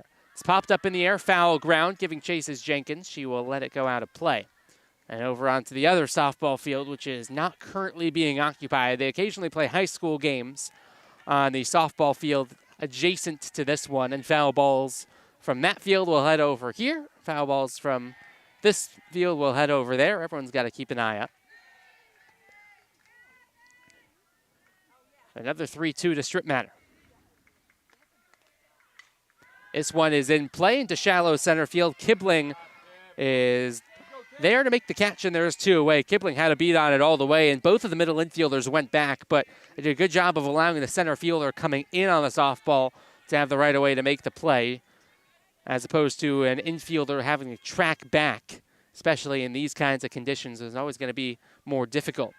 And so here's Campos, as Georgetown tries to avoid their second 1-2-3 inning in the 3 frames. Campos 0 for 1 on the afternoon with a strikeout. Was the first of the 3 strikeout victims for Kinney. First offering to Naya here. Check swing. Did she go around? Yes. And it's 0-1. We talked about the huge breakout season for Naya Campos here in 2024, leading the conference in OPS by a decent margin over Brooke Johnson, who is second for DePaul. That goes to show there's talent all up and down the Big East. This count moves to 1-1. OPS, one of the most complete stats you can have to describe an offensive player. On base percentage plus slugging percentage shows how well they get on base, how well they get you the big hit. And the two players who are first and second in the conference are from the two teams who are at the bottom two of the standings. There are not a whole lot of easy days in the Big East. Every team's going to give you a fight. So that one fouled away, and it's 1-2. Ella White third, Lexi Hastings fourth, Rosie Garcia fifth in the OPS standings. So it's also telling that there's two UConn Huskies in the top 5 in that rankings. But Campos' 1.116 leads the way, and the slugging percentage really boosts that quite a bit. 713. It's about 60 points higher than Johnson, who was also second in that category. And a 1-2 count coming up here at Campos. Back to the rise ball from Kinney, and it's upstairs 2-2. 12 home runs, 39 RBIs. She has struggled a bit with the strikeouts, 25 of them, but that's a natural byproduct of the extra base hits that Campos is able to provide. 23 of them between the doubles, triples, and homers. 2-2. That's lifted in the air to right field, but foul. Count stays right where it is at 2-2. On base percentage at .403. She has walked quite a bit. 19 walks for her so far this season. That's nearly 1 every 2 games, with opposing pitchers and opposing coaching staffs recognizing that Campos is the main threat, at least statistically, in the starting lineup just about every day for the Hoyas. Getting her final opportunities to hit here in 2024. Aces this 2-2. Back to the rise ball and upstairs, and the count's full. It's another good eye by Campos as Georgetown trying to start to recognize and time up that riser and know when to swing at it, know when to lay off. That one was off the plate as well, which helps. And so Campos again runs the count full. Second time in as many at-bats, she's done that. Levitt on deck, hoping to get a chance to hit here in the bottom of the third. 3-2 from Kinney. Fouled away, we'll do it once more. Campos not letting Kinney off the hook here in the bottom half of inning number 3. Center fielder Kipling is shifted over towards the right side with the power hitting lefty Campos at the plate, and home plate umpire needs more softballs. What is a wet day here in Washington, D.C. Rain has been steadily falling for much of the day. It doesn't look as though anything's going to get too bad until the middle of the night. And so we should be fine to play softball the rest of the way. It's just not going to be the most pleasant of afternoons. But UConn trying to get out of D.C. with a sweep, a little bit of momentum, and perhaps a bye come next week's Big East tournament in Providence. 3-2. Back to the riser, back to the foul ball for Campos. We'll do it once more. Villanova already locked into the regular season championship. Everyone else kind of jostling for position here in 2024 after UConn won the regular season last year. UConn can finish no worse than third. It should be noted. 3-2. Another pop-up and another foul ball. Campos again battling. Seton Hall currently 4th in the conference. But a 2 out of 3 victory in that series, and South Orange ensures that UConn at the very worst has the tiebreak over the Pirates, who are looking back over their shoulder at St. John's, rather. And then the battle for the final spot, Providence and Butler doing battle for that 6th and final spot. 3-2 is just off the plate, and Campos wins the long battle. That's a great at-bat by Naya Campos. And the inning stays alive for Levitt. Butler plays Villanova. Providence plays Creighton, as we've already said. That Providence and Nova game should be well underway. Or that Butler-Nova game should be well underway. I should say it is. They're in the top of the 5th, and Butler has a 2-0 lead over the regular season champs. That'll put more pressure on the Friars, with Butler owning the tiebreak. Levitt fouls one away. It's 0-1. And with Butler splitting the doubleheader against Villanova yesterday on the main line, and Creighton's win over Providence last night, a Butler win and a Providence loss would mean that Butler is in and the Friars are out.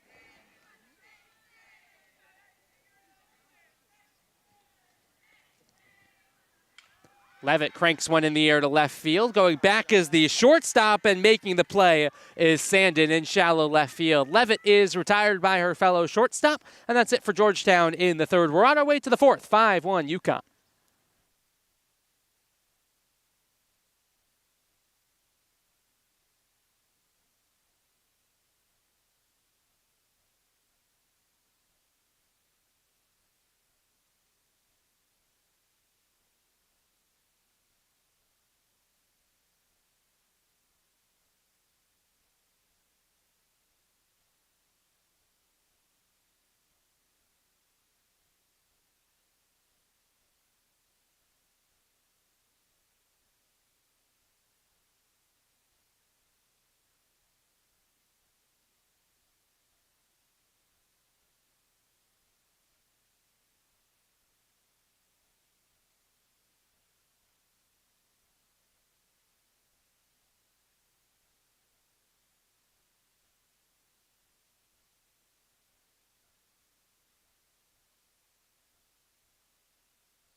Two, 3, 4 due up for the Huskies here in the top half of inning number 4. Kayla Dunn back out there trying to hold the Huskies right where they are at 5-1. Grace Jenkins at the plate looking to tack on a couple more runs of insurance for the UConn Huskies. Swinging at the first pitch and fouling it away is Jenkins, and the count is 0-1. Dunn with an inning and a third. She's walked 2, she's struck out 3, but most importantly, she has kept UConn off the board after coming into the game, inheriting a situation with a couple on and 2 outs in the top half of the second, getting out of it without any more damage done, and in a relatively clean third inning for Dunn.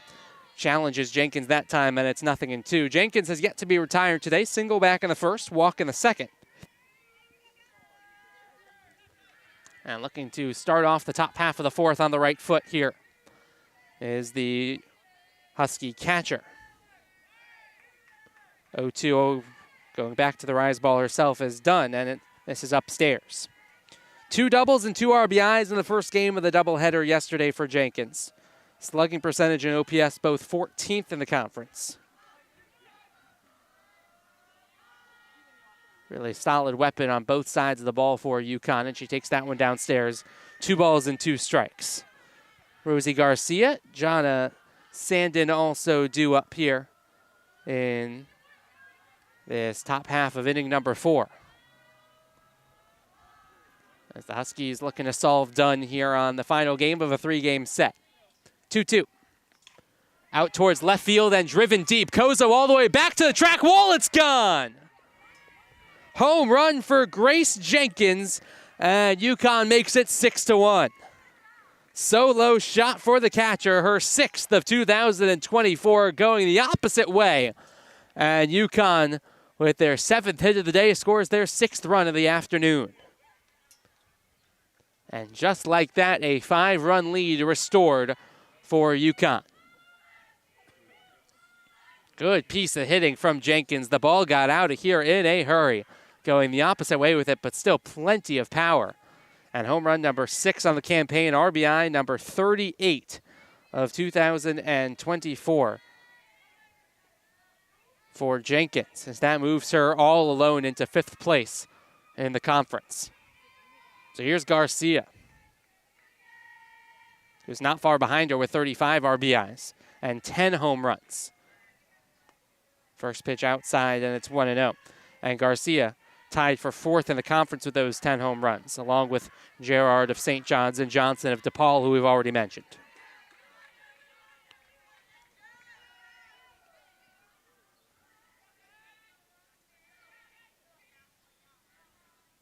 That ball off the plate outside, 2-0.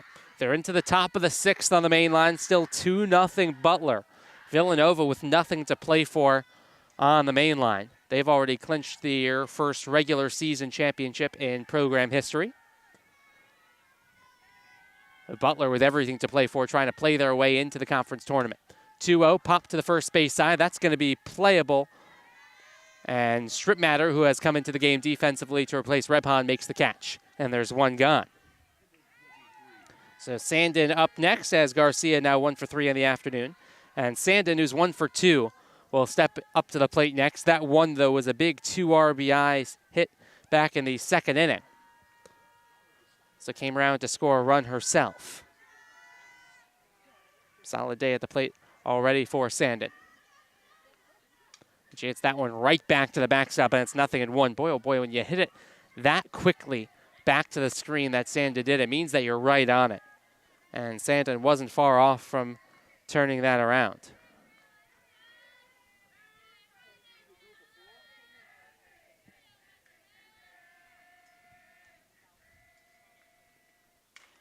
And she almost turns it around that time, but hits it squarely foul to the third base side, 0-2. So Sandin, the senior from Riverton, Connecticut, trying to straighten things out. That was a big hit in the 2nd inning for her, for her confidence. She was coming into play today, just 1 for her last 14. You know that they would love to get Sandin going even more going into postseason play. Going to be a big-time weapon for UConn down the stretch.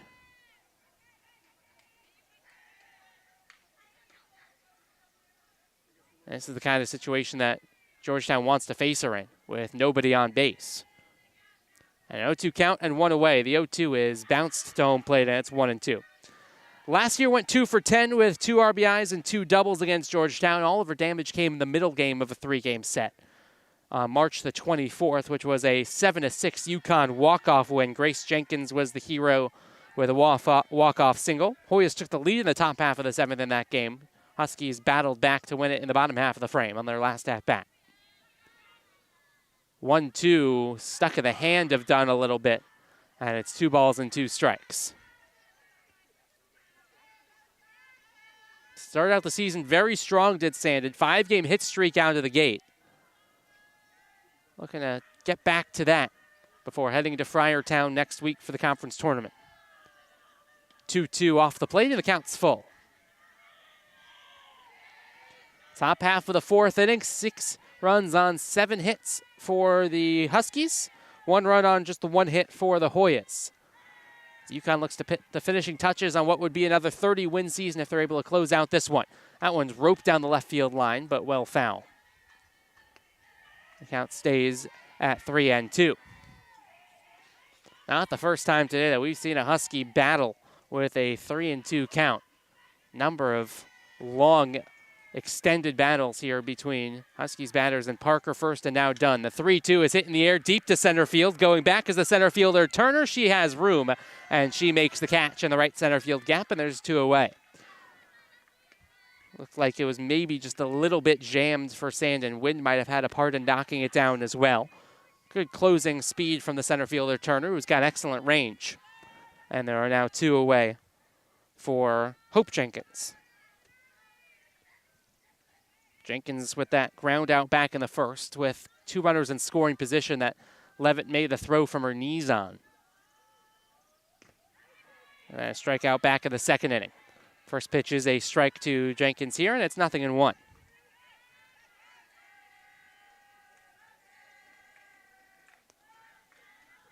This UConn team that has already walked 5 times have really made Georgetown pay for the free passes that they've issued. That one fouled away to the first base side, giving chase, and running out of room is Abby Schiller, who's come on into the game defensively. Sorry, we did not catch that. That was not announced where we could hear it, but at least on our live stats that were being provided, Abby Schiller has moved over to first base to replace Cameron Wincher. So it's Schiller and Stripmatter, the right side of the infield. Apologies for not catching that earlier. That one runs downstairs, and it's 1-2. Rest of the outfield remains the same. Kozo, Turner, Park, and Campos and Levitt on the left side of the infield. Pardini still behind the plate.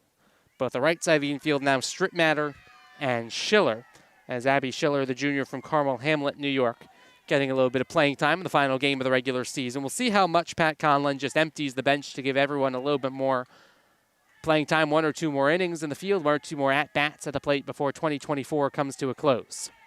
So 1-2 fouled back.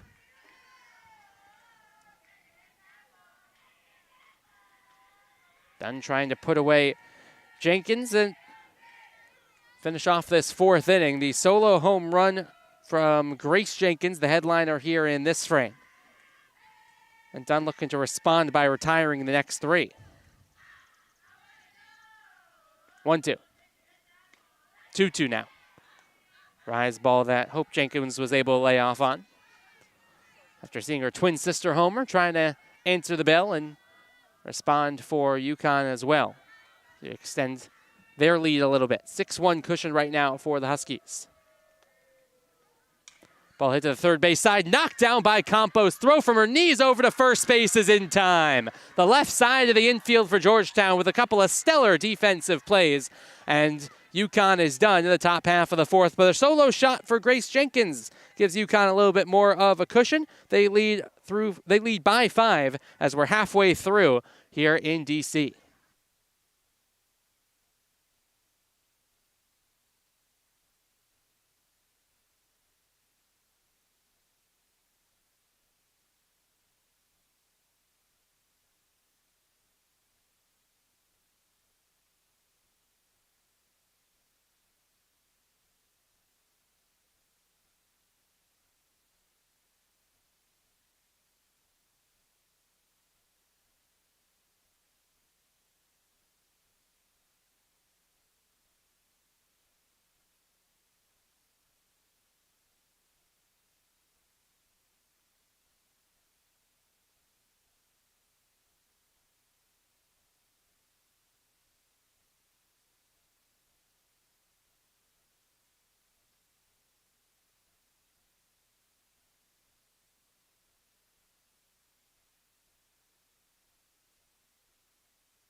Abby Kozo to lead things off in the bottom half of inning number 4 as we welcome you back to the nation's capital. Washington Nationals Youth Academy, the site of the regular season finale between the UConn Huskies and the Georgetown Hoyas, and the Huskies with a 6-1 lead as we are into the second half of this contest. And the first pitch, Abby Kozo, is in there for strike number 1. 3 innings of work for Peyton Kinney, first team all-conference last year, and she's pitching like it here in this one. 1 earned run on 1 hit, 2 walks, and 3 strikeouts as she faces 5, 6, and 7 in the Georgetown order.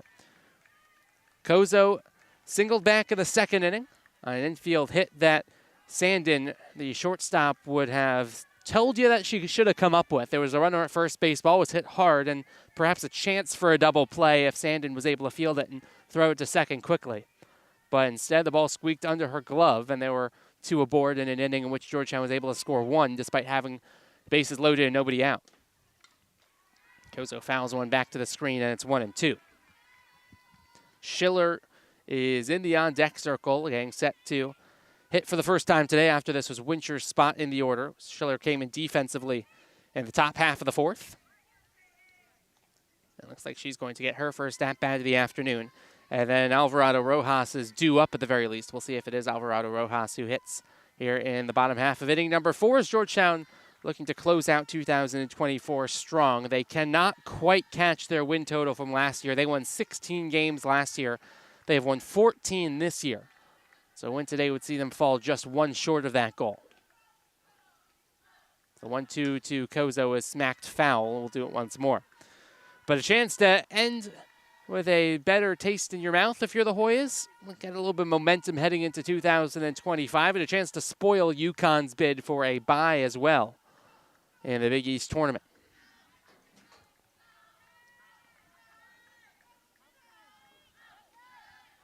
One, two.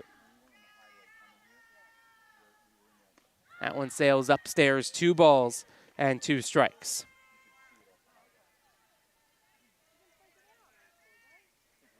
Kozo trying to kickstart a Georgetown rally here on the bottom half of the 4th. You are kind of still in a situation in which 1 or 2 runs does you something for the Hoyas, but you get the feeling with the way that the Huskies have been swinging the bat, they're going to need a crooked number sooner rather than later. So that ball spoiled foul again. We'll do the 1-2 all over again. They're into the bottom of the 6th on the main line, and it's 2-0 Butler over Villanova. A Butler win would create a really interesting situation in the conference for that Creighton-Providence game. Because if Butler wins, then that means that Friars-Blue Jays game is extremely important with 2 games left to go, because that would mean if the Bulldogs win and the Huskies win, as the 1-2 or the 2-2 rather comes into Kozo, it's upstairs and inside the count's full. A Butler win and a Husky win in the 1 o'clock window would mean that Creighton would need to win both games against the Friars to get the bye, and the Friars would need to win both of the games left against the Blue Jays to get into the conference tournament, which would create a really interesting dynamic of how those 2 teams play those 2 games. It's the 3-2 hit out towards left field. Having room and making the catch is the left fielder Hastings, trying to navigate the fence that time of the railing and able to do so, and Kozo is retired for the first out. The rain starts to come down a little bit harder. And it will be Schiller, it looks like, who is going to get the chance. They get the new softball out to Kinney.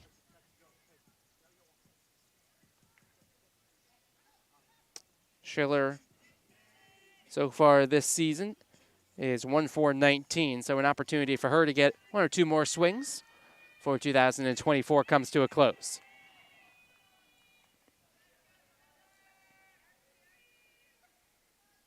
First offering to Schiller, spoiled foul to the first base side, 0-1. Schiller's lone hit came in her most recent game yesterday against UConn. Got her first knock of 2024. Junior started just 1 game for the Hoyas. It was our first hit since February the 19th, 2023, when she got a knock against Lehigh. 0-1 is just off the plate, maybe a little bit high.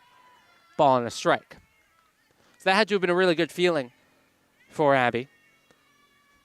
Get yourself back on the score sheet in a positive way. Still looking for her first RBI of 2024.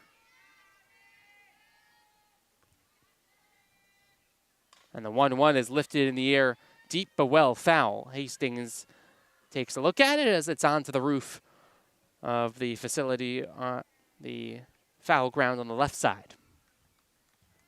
So 1-2 now to Schiller. Alvarado Rojas awaiting on deck, and we need more softballs.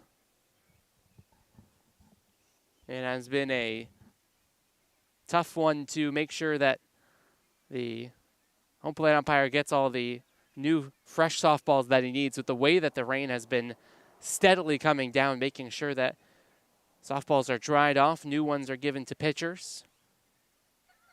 Constant cycling to make sure that everything is in order to get this game finished.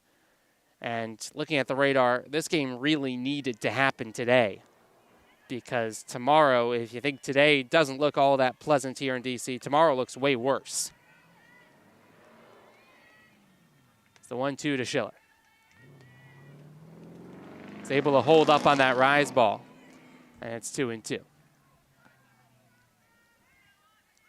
And this game certainly of massive importance. Creighton would feel very hard done if this game did not end up getting played and Huskies got into that bye on win percentage. But thankfully, this game looks like it should be all right to finish up. The 2-2 outside, and the count is full. And Kinney certainly doesn't want to lose any batter via the walk. She's only allowed 2 free passes so far, but you face a batter who's just 1 for 13 on the season, and you simply cannot issue her a free pass, especially with the top of the order looming soon. Alvarado Rojas, and then Park and Pardini, and then the top of the order after that. They're into the 7th on the main line. We'll keep you updated how that game finishes out in Villanova. Ball hit foul to the third base side, and we'll do the 3-2 all over again.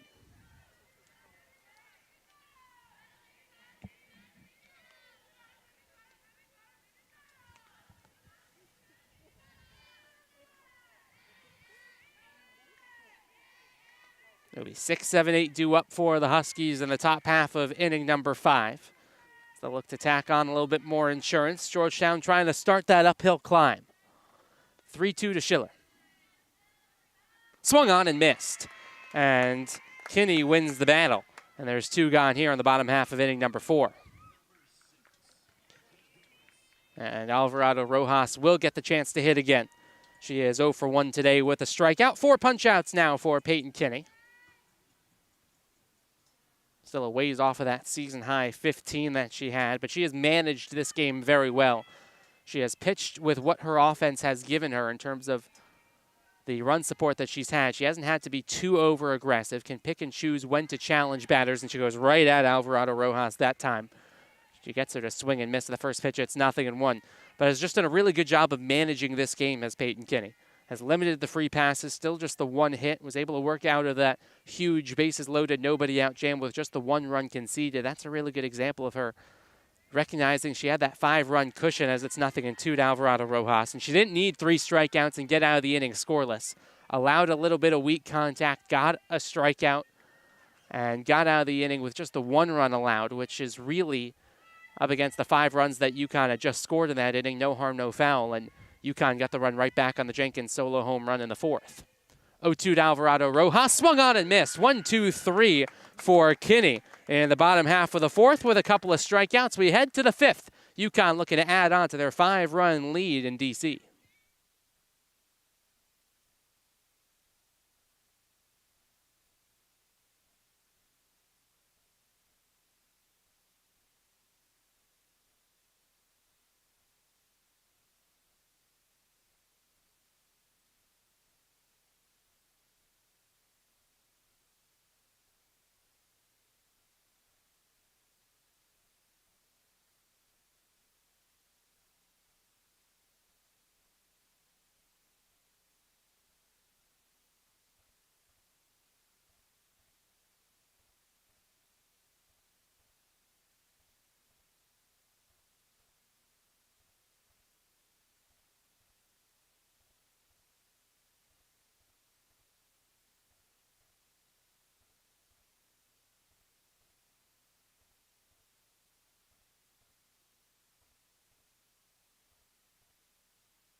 We head to the 5th here at Washington Nationals Youth Academy. Ben Curtis here with you from Washington, D.C. as we close out 2024 between the UConn Huskies and the Georgetown Hoyas. Dunn back out there against Kibling.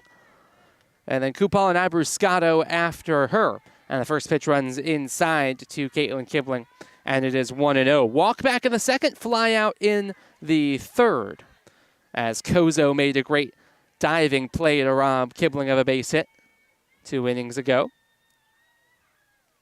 1-0 offering from Dunn is hit out towards left field again. That one's going to be foul and deflect off of the building, and it's 1-1. Last season, Georgetown 34-25. They went 12-9 on the road. That's been a key part of the Huskies' success the past couple of years. They've been really good on their travels. 11-8 on the road here in 2024. As the count moves to 2-1. 7-8 neutral site games this year, but they had a brutal non-conference slate, including a couple of true road games, a couple of neutral site games. Went down to the City Beautiful, split 2 games against UCF in Orlando early on, the first weekend of the season. As Kibling squares to bunt, pulls back and takes outside. It's 3-1. played Ole Miss, played Clemson, who was in the top 25 for most of the season, just dropped out of the latest D1 softball top 25. And by virtue of their geography, played a couple of midweeks against the top team from a so-called mid-major conference, as that one is on the inside edge and the count's full 3-2. Boston University is awfully good this year, number 21 in the nation. And UConn played a couple of games against the Terriers in a battle of the dogs earlier on this year. Payoff pitch from Dunn is swung on and missed. And Kibling is down on strikes for out number 1 here in the 5th. And that will send Kupal to the plate next. So Laura Valentino, in her 5th season at the helm of UConn, really put together a gauntlet in the non-conference. A couple of power conference foes, a couple of teams who either were ranked at the time that UConn played them or are ranked now. And that's really set things up for them for the back half of the schedule and for the conference play and eventually for the conference tournament in the postseason. Still 2-0 Butler in the top of the 7th. We'll let you know when that game goes final, if Butler is held on or if Villanova has walked it off. That's the only way the Wildcats can win now on the main line. 1-0 to Kupal, who singled and scored back of the 2nd, walked back of the 3rd. Bounces that one foul to the third base side, 1-1. That conference tournament going to be crucial because despite the non-conference gauntlet that UConn has put together, there's 7 games over 500. D1 softball bracketologies that they put out during every midweek only has one Big East team qualifying for the NCAA tournament. They put Villanova in as the 4 seed. At least for now, it'll be whoever wins the conference tournament, Villanova, the regular season champions. That one bounced foul to the third base side, and it's 1-2. For what it's worth, that projection had Villanova as the 4 seed in Gainesville, where they seeded UF team. And then University of Central Florida and Florida Atlantic University also playing in that regional. Would be another Big East versus UCF matchup after the Huskies got a couple of looks at the Knights. We're now in the Big 12. Times have changed. 1-2 upstairs and outside, 2 balls and 2 strikes. But it'll be up to whoever can win it in Friartown. Huskies have won a couple of regular season champions in the last couple of years. Haven't been able to close things out. Villanova's won 2 of the last 3 Big East tournaments. Seton Hall took it from them last year. 2-2. In the air, playable on the left side of the infield. Levitt calling off Campos, and she makes the play. And there are 2 away. Kayla Dunn has come on in and has really settled things down. She has allowed 1 bad swing. That was the Jenkins solo home run.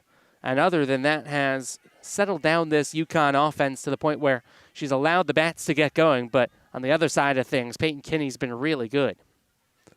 And there's 2 outs now in the top half of the 5th, and we may get a pinch hitter here. Laura Valentino had her lineup card out. It's Abruscado's spot in the order. But it's not going to be Abruscado who is going to hit. It's going to be Caitlin Breslin, the freshman from Hopkinton, Massachusetts. Played in each of the 2 games yesterday against Georgetown, went 0 for 1 in each. And Breslin, so far this season, is 2 for 19. Freshman swings and misses at that one, and it's 0-1. 2-sport athlete in high school was Breslin. Also played ice hockey up in Massachusetts. Stayed in the general New England area to play for the Huskies, who have really put their stamp on recruiting in that part of the region and that part of the country. A couple of Massachusetts native, a couple of Connecticut natives on this UConn team. That one in there for a strike, and it's 0-2. And after winning the Big East a couple of seasons in a row, last couple of years, them and Boston University have really emerged as 2 of the best options if you're going to stay up in New England to play your college softball. But done ahead here, 0-2. The 0-2 to Breslin. Lifted in the air, hit well, left center field. Turner with a beat on it, and she will make the catch and end the inning. First 1-2-3 of the game worked by Georgetown. We are on our way to inning number 6. It's 6-1 UConn.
Well, I misspoke on the closeout.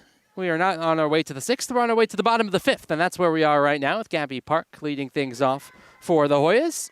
She is 0 for 0 with a sacrifice flyout. Looked off the bat like it was going to be a base hit with the bases loaded, and then Kibling took a base hit away from Park with a diving play out in center field. That did score a run and drive in a run for Park for an RBI, and that was her 9th of the season. It could have been a lot more as the count 1-1 now, and there is a new pitcher in the circle for UConn. That's Hope Jenkins, who replaces Kinney, whose day is done. Jenkins, who is at the DP role, comes on into the circle. Jenkins, the two-way threat for UConn, 2.44 ERA. She's thrown 28 2/3 innings this year, and she hits that one to the right side, does Park. It's a foul ball, and it's 2-2. So Kinney's day is done through 4 innings. Her final line, or at least assuming her final line that she doesn't re-enter the game, 1 earned run on 1 hit, 2 walks, 5 strikeouts, and a really solid weekend for Kinney as she turns things over to Jenkins. A ball hit right back up the middle, and Jenkins is right there to make the play. On the comebacker, Jenkins able to put away Park, and Gabby Park have to be thinking, what do I have to do to get a base hit on the final day of the regular season? That's 2 hard hit balls from the Georgetown right fielder, and she doesn't have much to show for it. And there's 1 gone now for Pardini.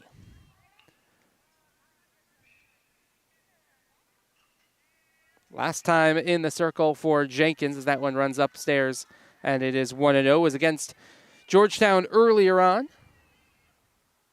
That was yesterday when she threw 1 inning, gave up 1 unearned run, I should say, on 1 hit, walked 1, struck out 2.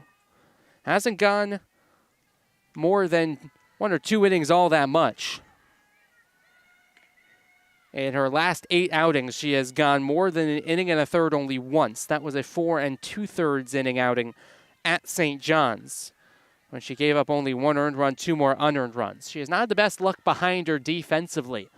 She's allowed 18 earned runs and 5 unearned runs. Nearly a quarter of the runs that she has allowed have been unearned. And a quick chat between the catcher and pitcher here with a 2-0 count to Pardini. Pardini today is 0 for 0. After Paul came in to pinch hit for her. Now it does look like it is Pardini who gets the chance to hit for herself here. And the 2-0 offering to her is on the outside corner. 2 balls and a strike from Hope Jenkins. Doesn't utilize that strikeout a ton. She has just 3 in her last 3 outings, scattered over 2 1/3 innings.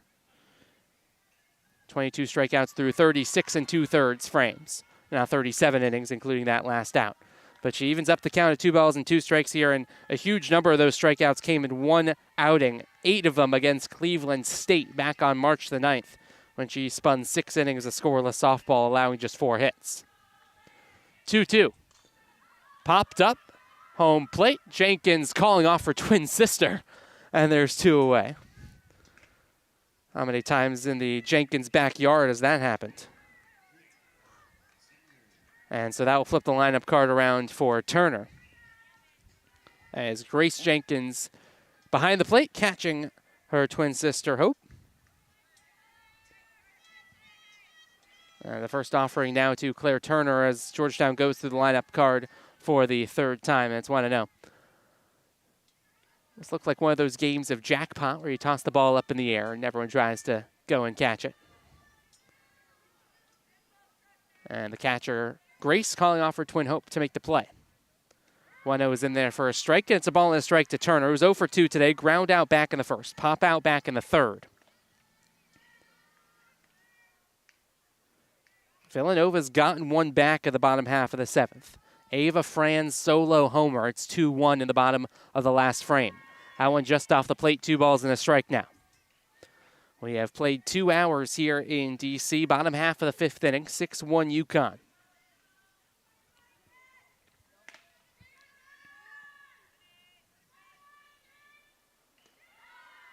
That one just off the plate as well. 3 balls and a strike.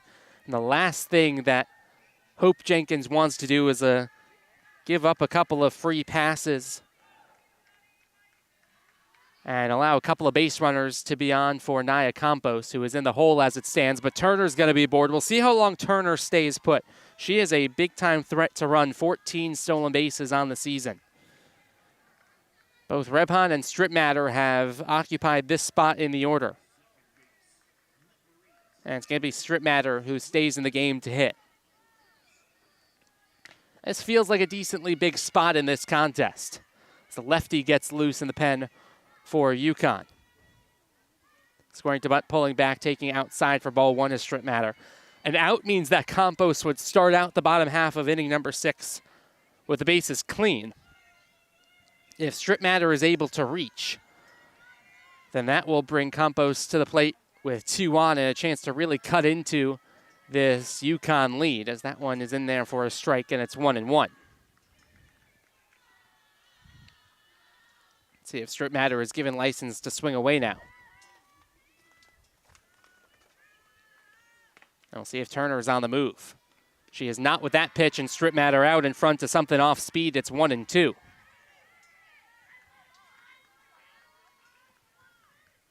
So 1 pitch away from getting out of this bottom half of the 5th inning is Jenkins. They've gone final on the main line. 2-1 Butler. That's a big-time win for Butler, their biggest of the season, as that ball is hit to center field. That's a base hit. On the way to third base goes Turner. On the way to second base goes Stripmatter. And so that will keep the line moving for Campos. And that will set up a big-time spot for Georgetown's best hitter. Good piece of hitting from Stripmatter, going right back up the middle. So Katie Petrin gets the win for Butler. And that means that if Providence is going to be playing in the Big East tournament on their home field, then they are going to have to beat Creighton today and beat Creighton tomorrow. And if the Huskies are able to hold on, then Creighton, to get a bye, will need to beat Providence today and tomorrow. With Butler and UConn both idle on Sunday because of weather-enforced doubleheaders. 1-0 to Campos. Struck out back in the first, walked in the third. How about the Butler Bulldogs going to the regular season champs as that ball is crushed by Campos out towards right field. Back goes Abrascato. Wind knocked it down, and she will have room to make the play. Off the bat, it looked a lot better than it was for Campos, who just got it off the end of her bat, and the side is retired in the 5th. We're on our way to inning number 6. 6-1 UConn.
On our way to the top half of inning number 6 in this one. Kayla Dunn back out there to get things going again for Georgetown. They are underway in Omaha between Providence and Creighton.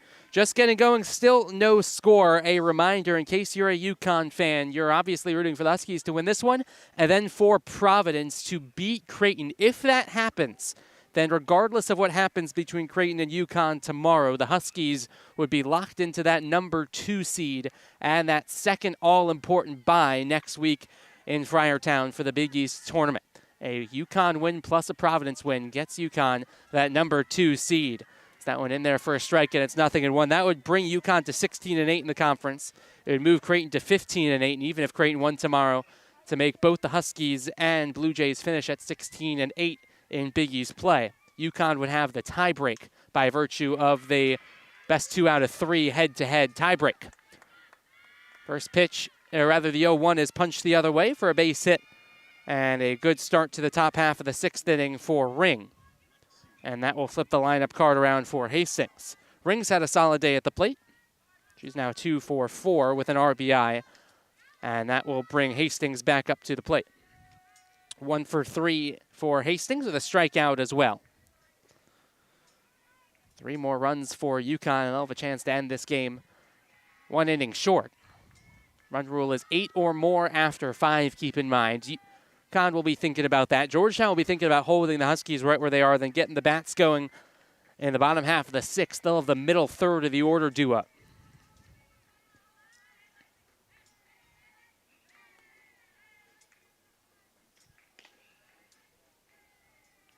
And the 1-0 from Dunn to Hastings is downstairs, and it's 2-0. And it's a pick your poison situation for Georgetown right now. You want to be careful with Hastings with her batting average sitting right near 400. But Grace Jenkins has already taken Kayla Dunn deep today. You certainly don't want to see her with 2 runners aboard. 2-0 slapped out towards the right side. Throw over to first base is just in time. Hastings shot out of a cannon in the lefty batter's box. She is so quick. But Strip Matter did just enough to get her for the first out of the top half of the 6th. And now here's Jenkins with 1 on and 1 out.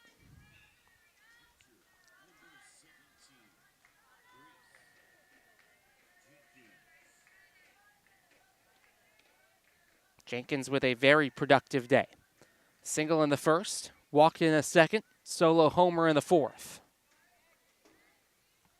The first offering to her here is on the inside edge for strike 1. Good speed out at second. Ring doesn't run quite as well as Hastings does, but still really solid speed out in scoring position. Anything that gets down in front of the Hoyas outfielders would likely score run number 7 of the day for UConn. That ball looks out towards left field. Campos makes a diving play and then is able, or a stabbing play rather, at it, and then was able to throw over towards second, but was unable to double up the runner Ring as the throw went away. Campos lunged out and was able to make the play to rob Jenkins of extra bases. And then looked like she had a Ring dead to rights at second, but was unable to double up the Huskies as the throw went into right field. Campos didn't quite dive to leave her feet, but lunged at it and made a really nice quick reaction catch. And there's 2 gone here in the top half of the 6th. First pitch to Garcia misses low and away, and it's 1-0. That's one of those where I think Campos had more time than she thought she had to get the throw over towards second base. Strip Matter was covering, and Ring was going to be out by a step or 2 if Campos' throw was accurate. That ball fouled back to the screen, and it's 1-1 now to Garcia. So despite the excellent defensive play, still you can view it as second life for UConn here in the top half of the 6th.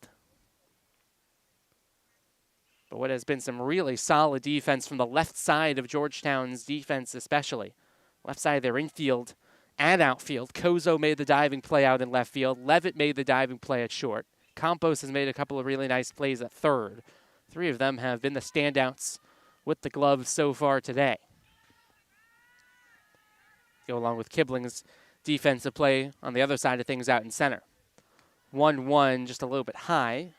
Ball that floated out of the zone, 2-1.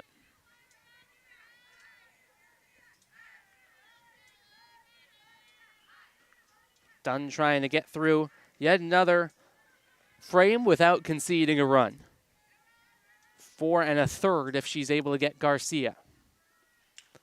This ball lifted in the air, playable in the infield. Strip Matter will be called off by Schiller, who will make the catch to end the inning. No scores for UConn in the top half of the 6th. Campos makes the great play defensively. We head to the bottom of the 6th. Score stuck right where it's been since the top of the 4th. 6-1 UConn.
Bottom half of the 6th inning, Georgetown trying to climb a 6-1 hill, and they have 6 outs with which to work. Macy Levitt leads things off, 4-5-6-2 up for the Hoyas as they are recognizing each at-bat will more than likely be their last of 2024 as Jenkins misses downstairs. And the first pitch to Levitt, who's had a really solid day so far. Scored a run back in the second after she was hit by a pitch. She's been really good defensively so far this afternoon. It's been a strong close to 2024 on her senior day, and she rips that one right towards the shortstop, Sandin, who can't make the play. It's into left field. If the first ball hit by Kozo was a base hit, that one probably will be as well. Especially on her senior day, and was probably the last at-bat of her Georgetown career. Have to imagine that in a 50-50 call like that, they'll give Levitt a hit. We'll wait on the official scoring decision. But regardless, a runner aboard for Kozo is going to be a base hit for Levitt. There you go. And the first offering to Kozo is in there for a strike, and it's 0-1. That would have been a really unfortunate scoring decision, especially just given the context.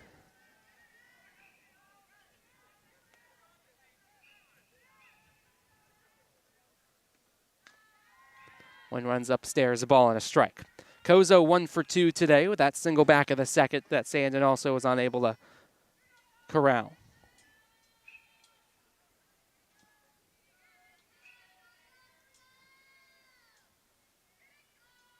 That one just off the outside edge, and it's 2 balls and a strike. And you're starting to look ahead to 2025 and what this Georgetown program may look like, and you got a feeling that Kozo's going to factor in a pretty big way. She's gotten more and more playing time as 2024 has gone on. The freshman out of Metuchen, New Jersey. And she hits that one towards the right side. Flip to second base for one. That's all they'll get. As the lead runner cut down ring, tossing to Sandin for the first down to the bottom in the 6th. So Kozo will replace Levitt over at first, and Schiller will step up to the plate next. Schiller, the junior from Carmel Hamlet, New York, and Hackley School.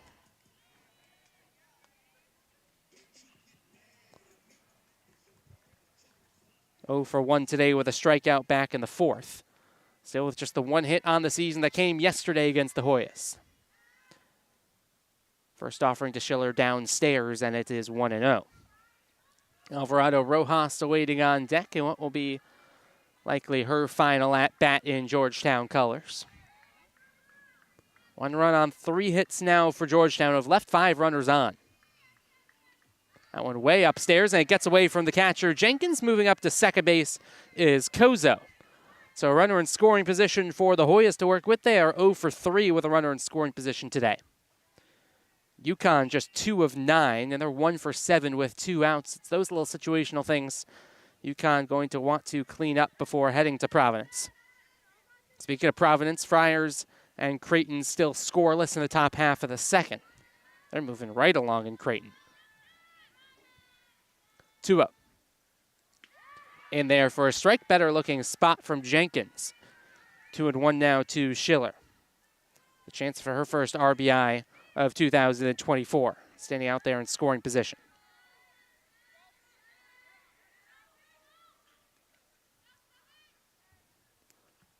Two one fastball caught plenty of the zone, and it's 2-2. And Hope's twin sister Grace, the little reaction after that last pitch, had a little extra giddy up on it.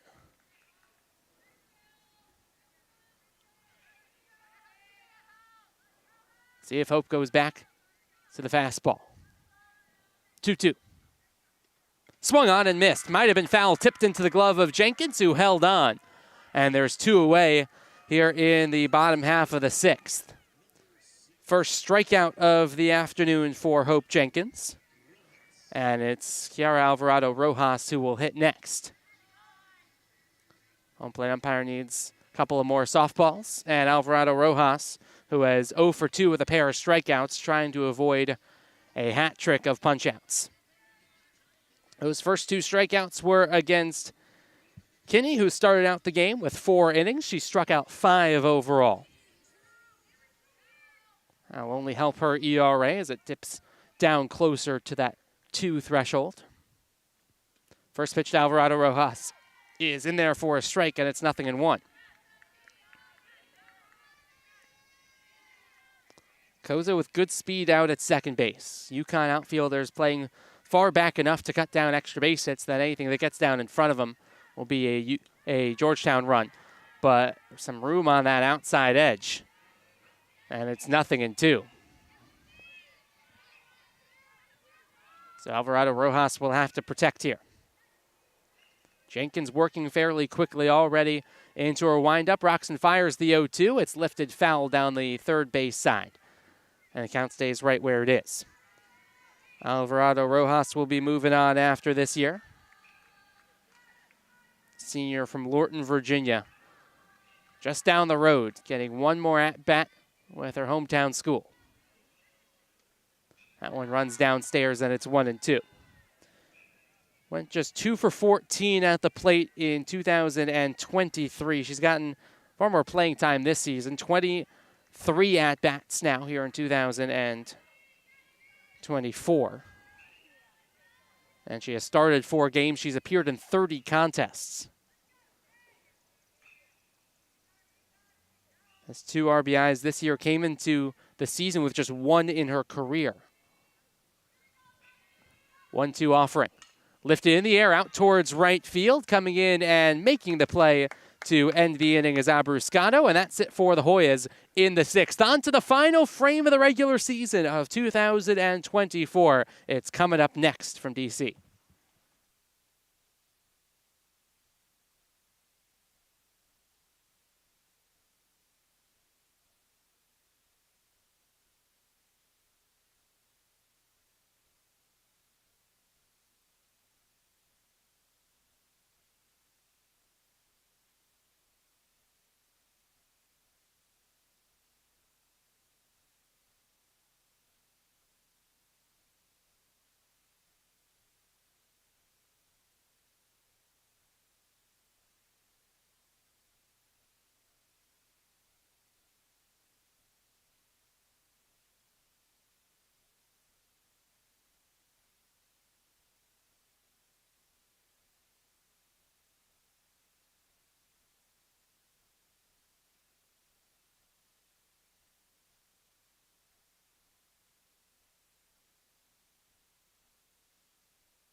Defensive change for the Hoyas as we get set for the top half of inning number 7. Stephanie Murciano comes into the game in left field, so she will get one more inning of playing time before 2024 draws to a close. The freshman from Roslyn, New York, out on Long Island, getting one more inning in the field before we wrap up 2024 and the Hoyas look ahead to 2025. Kayla Dunn back out there for one more inning in the circle.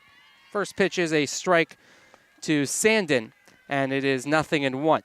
Murciano, again, going to be one of those pieces to the puzzle in 2025 as the Hoyas, who are not mathematically in contention for the Big East tournament, look ahead to next season. That one downstairs, and it's 1-1. Murciano, one of those big recruits out of New York, was named to the All-Nassau County team all 4 years of high school. She's the number 75 recruit in the nation by extra inning softball. She's been used primarily as a defensive replacement and a defensive flex DP in the field out in left field. That one's fouled away, and it's 1-2. But you have to imagine with the departures of players like Levitt and Alvarado Rojas, there'll be some more at-bats up for grabs for this Hoya team. Wincher will be leaving town as well.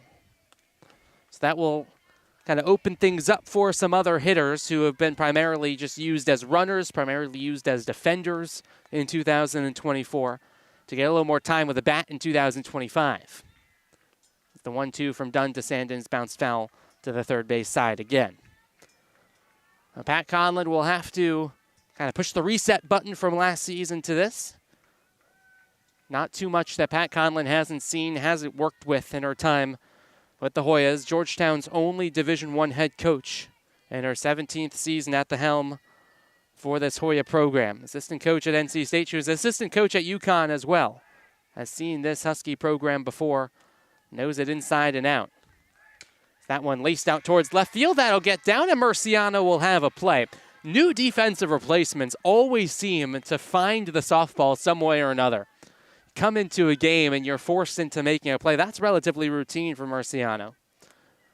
But always just seems that whoever comes into the game next, ball is going to be headed in their direction. It's not strategy one way or another as much as it is just one of those random softball gods' luck. As Sandin is going to get a runner here in the top half of the 7th. Hope Jenkins will step up to the plate, getting a chance to help herself.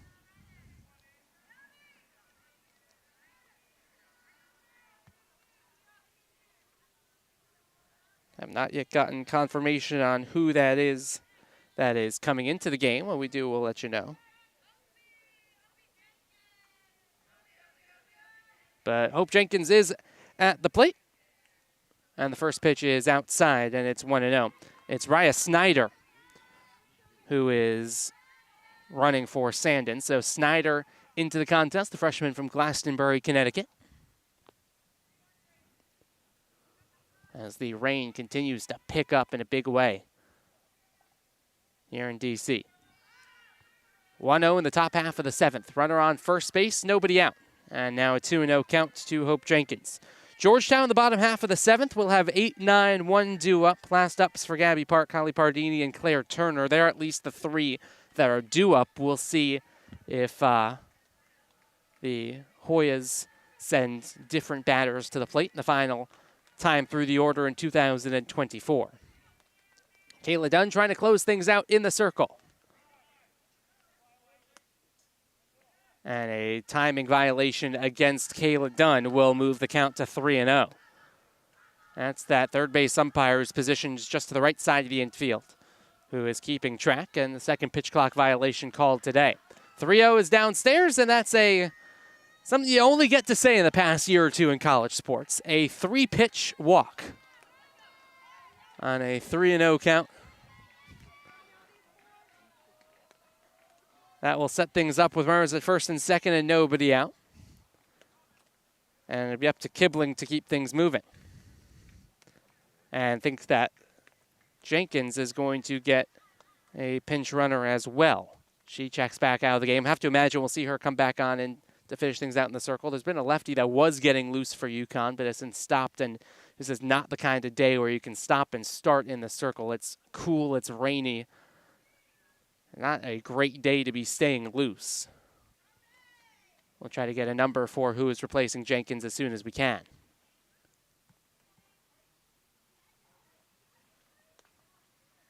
Home plate umpire is back behind home plate to inform us all of the changes.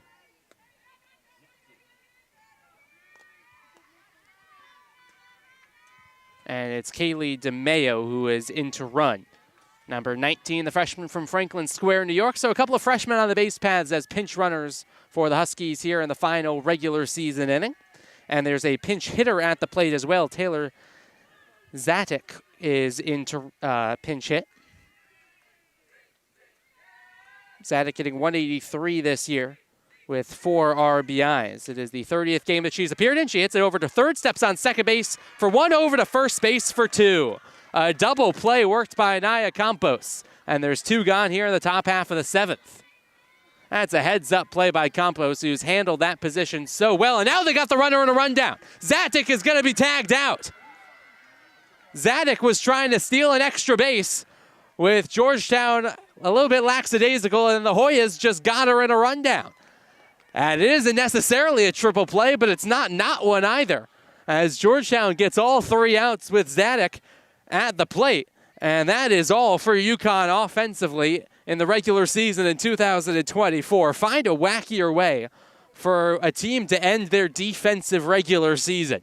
And we'll see if that gives the Hoyas any sort of life going into the bottom half of the 7th. Hoyas need 5 to extend their season, 6 to walk it off to close out 2024 when we come back.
Last ups for the Hoyas in 2024, and they'll go against a new pitcher. It is Megan O'Neill, the graduate student from Forest, Virginia, and Jefferson Forest High School, who delivers ball 1 to Gabby Park.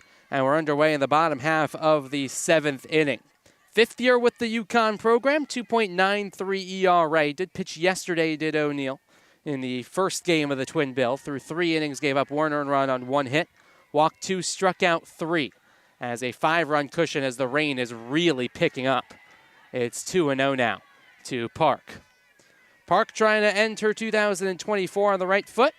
Sacrifice fly back in the 2nd inning. That's the only run of the day for Georgetown. 5 in the 2nd, 1 in the 4th for the Huskies. Just the 1 run for Georgetown back in that bottom half of the 2nd.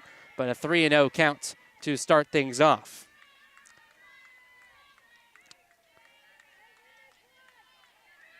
Park, a sophomore from Franklin Lakes, New Jersey. Have to imagine she'll be one of the focal points of 2025 for Georgetown, and she draws a 4-pitch walk, and that's how the bottom half of the 7th inning starts. And Holly Pardini will try to keep the line moving. There's no 5-run swings that Pardini can have. Just try to keep the line moving. We're at the top of the lineup coming up next. First offering to Pardini upstairs, and 5 straight balls out of the hand of O'Neill, the pitcher. It's 3rd pitcher of the day for UConn. This was a Peyton Kinney start. She went 4 innings. Hope Jenkins delivers 2 innings of scoreless softball, 2 hits, 1 walk, 1 strikeout, and Grace Jenkins going out to have a chat with O'Neill to settle things down.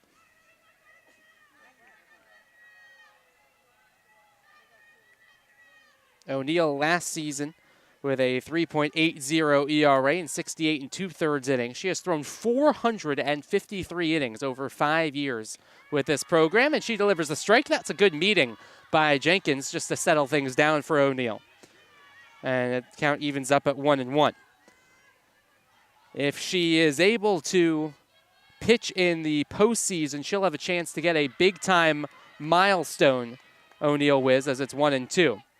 Can't get it here at the bottom of the 7th, but she is 5 away from 400 strikeouts in her UConn career.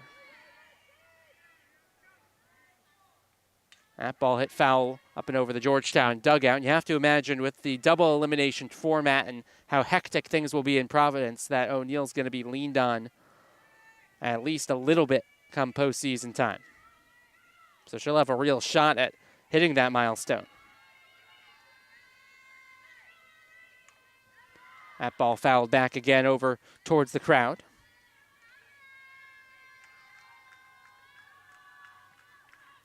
There have only been 4 UConn pitchers who have ever had 400 strikeouts in their career, and none since Kiki Saveriano back in 2010 to 2013. So that one is just off the outside edge and robbed of number 396, maybe a little bit. That one just off the plate. Mary Beth Olson has 397. She is currently 5th. And so O'Neill is 6th all-time in strikeouts. That ball hit foul to the first base side, and it stays 2-2. 131 back in 2022. That's the number that really buoys that stat. As part of the 2022 All Big East Tournament team back in that 2022 season. Villanova ended up winning that conference tournament. But what a career it has been for O'Neill, and fittingly a chance for her to close out the 2024 regular season. 453 innings pitched in a UConn jersey as that one fouled away.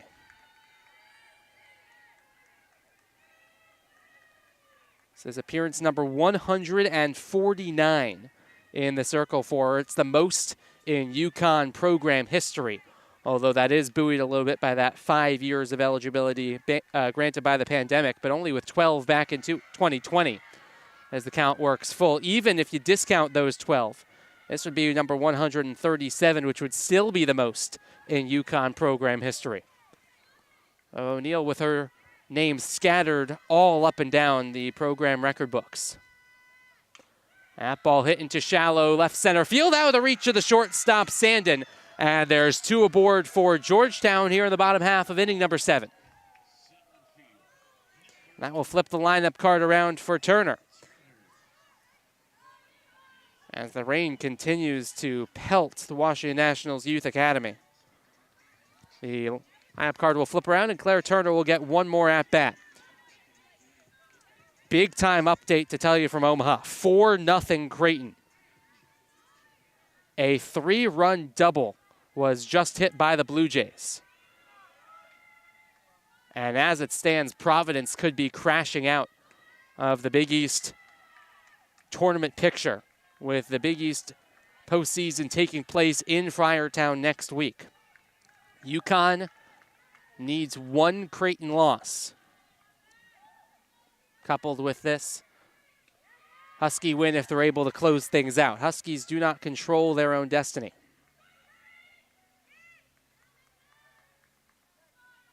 And if Creighton wins today and UConn wins today, the Husky fans will be tuned into that Creighton-Providence game tomorrow. That one's hit back up the middle. That's into center field for a base hit. Rounding third on her way home and scoring is Gabby Park. And Claire Turner wraps up 2024 with an RBI single. It's 6-2. And all of a sudden, the tying run is going to move in the on-deck circle in the form of Nia Campos, as Strip Matter will come to the plate, and there's still nobody out.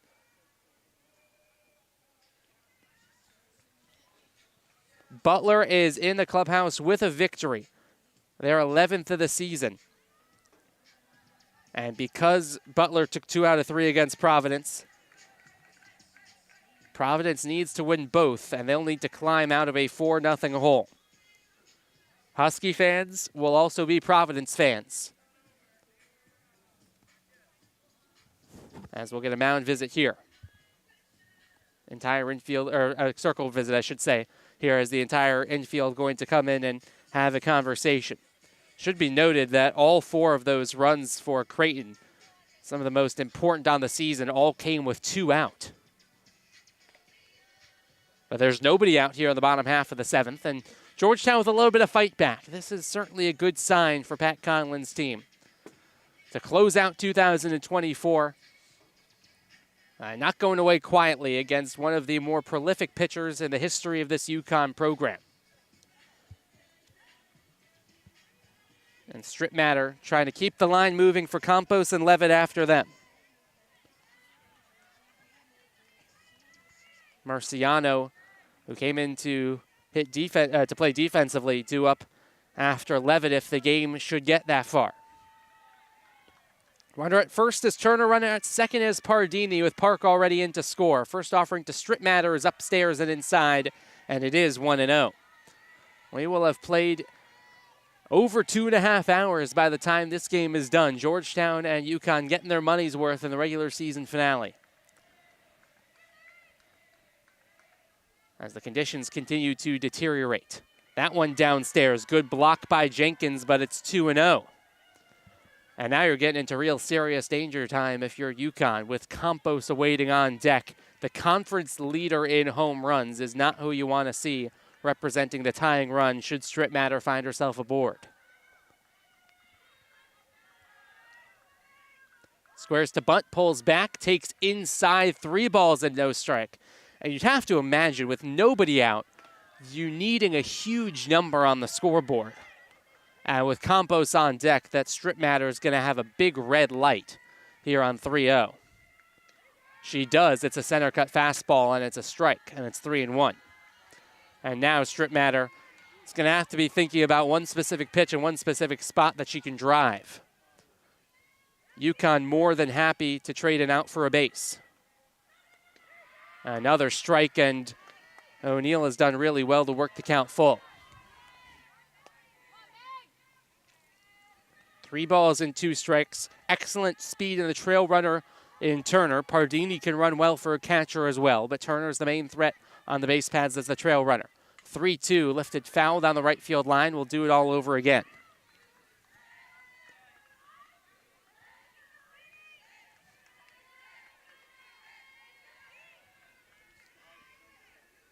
It would be one of the biggest comebacks in recent memory for the Georgetown Hoyas. The 3-2 fouled back off of Strip Matter. And we play on in this at-bat.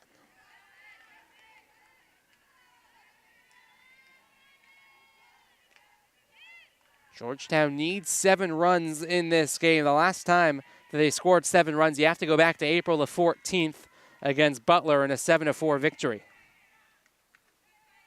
They've played 10 games since then, not including this one.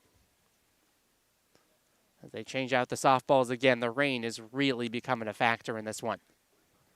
It has been not the nicest of conditions all day, but in the last, call it 45 minutes or so, it's gone from a little bit of a drizzle to this is full-on real rain.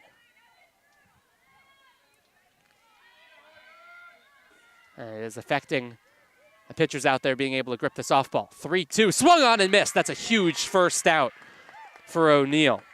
Not only to make sure that Campos isn't the tying run, but just to kind of give yourself a little bit of a foothold in this inning. And so here is Campos in what is, unless UConn concedes 4 more and pushes this game to extras, the final at-bat of her phenomenal 2024 season. Naya Campos is going to find herself on some all-conference list. If it's first team or if it's second team, still to be decided. But I think anything besides that would be an injustice to a player that leads the conference or is top 5 of the conference in most offensive stats. That went outside, and it's 2-0. Lexi Hastings is, as we've said, for UConn in the driver's seat in my book for a Conference Player of the Year. If there is a most improved award, it would have to go to Campos, who hit just 139 last year. And a 2-0 is fouled away to the first base side over towards the Georgetown dugout. Levitt is awaiting on deck. La Jolla is looking for what would be a miraculous comeback victory against the Huskies team with plenty to play for.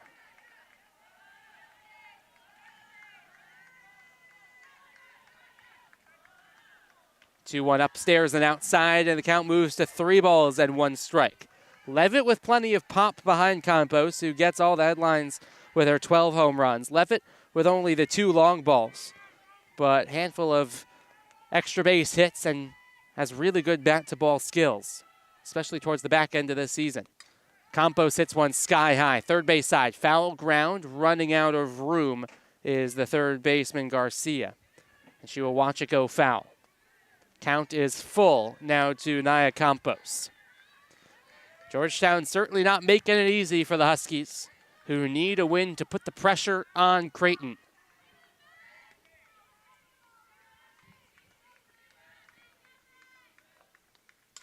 Campos hits one out towards left field. That's going to be playable for Hastings, and foul ground. It drifts foul and it gets out of play. Oh, it started, looked like it was going to be right along the line. And then the wind, which has been swirling all day, just continued to make it tail further and further foul. And we'll do the 3-2 once more.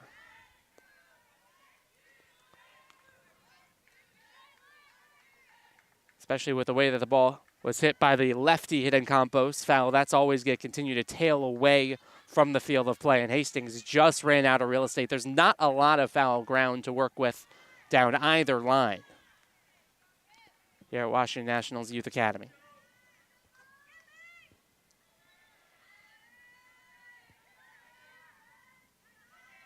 Another 3-2 to Naya Campos. Hit in the air, center field, back goes Kibling to the track, to the wall. She looks up, it's out of here. It's a 3-run homer and a fitting end to 2024 for Naya Campos. And all of a sudden, Georgetown is within 1. The Big East home run queen in 2024 sends one more over the fence, number 13 on the season. And we've got a ball game in the nation's capital. 6-5 in the 7th.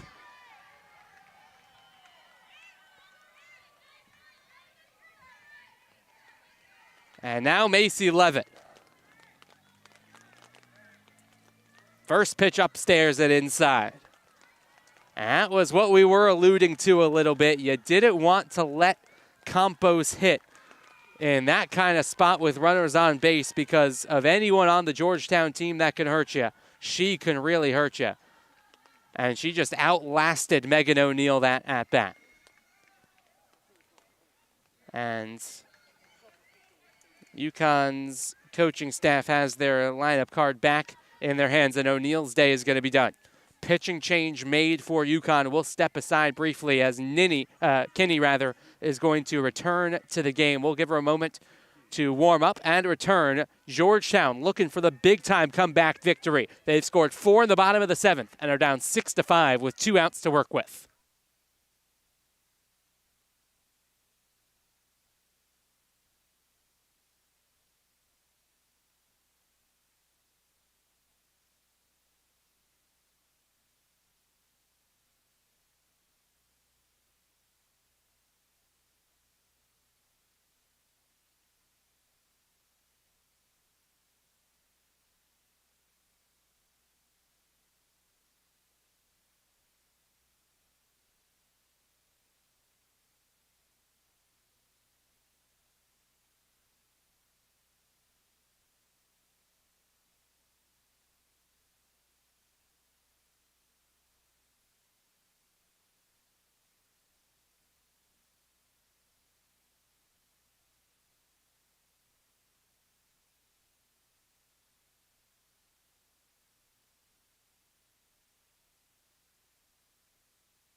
Peyton Kinney started this game. She went 4 innings before being taken out for Hope Jenkins, but it will be Kinney who is going to be asked to finish what she started after Megan O'Neill was unable to finish things off, going just a third of an inning and allowing 4 earned runs. 1-0 to Macy Levitt as Kinney brings home a strike. I believe that the count was 1-0. Scoreboard was saying 0-0. So it is, I suppose, 0-1 to Levitt. It is 1-1. They just added the ball back. So 1-1 from Kinney to Macy Levitt. Popped up foul ground 1-2. Levitt was hit by a pitch and scored in the 2nd. Popped out to short in the 3rd. Singled in the 6th. Murciano's spot is up next in the order. We'll see who comes up to hit. Whether it will be with a runner aboard, with 2 outs, or with the game tied if Levitt can do a Campos did and leave the ballpark.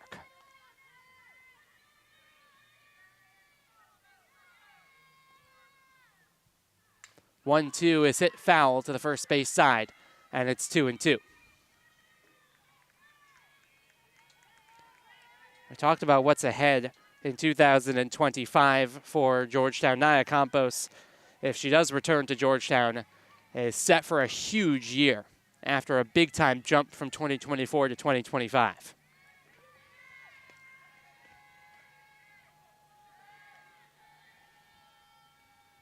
One-two hits Levitt, and the tying run is aboard.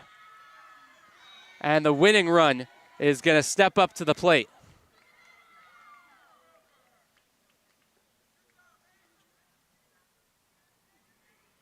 And now there's a convention over there on the first base side as Kinney is going to go forward with the home plate umpire. Not entirely sure what this conversation's about in foul ground. Levitt is going to be aboard. And we'll see who comes on in to hit. Murciano not known for her bat, more known for her defense. And Abby Kozo is going to re-enter the game to hit. So Kozo trying to keep the line moving with 1 out. Hoyas have scored 4 here in the bottom half of the 7th. Looking for 1 more.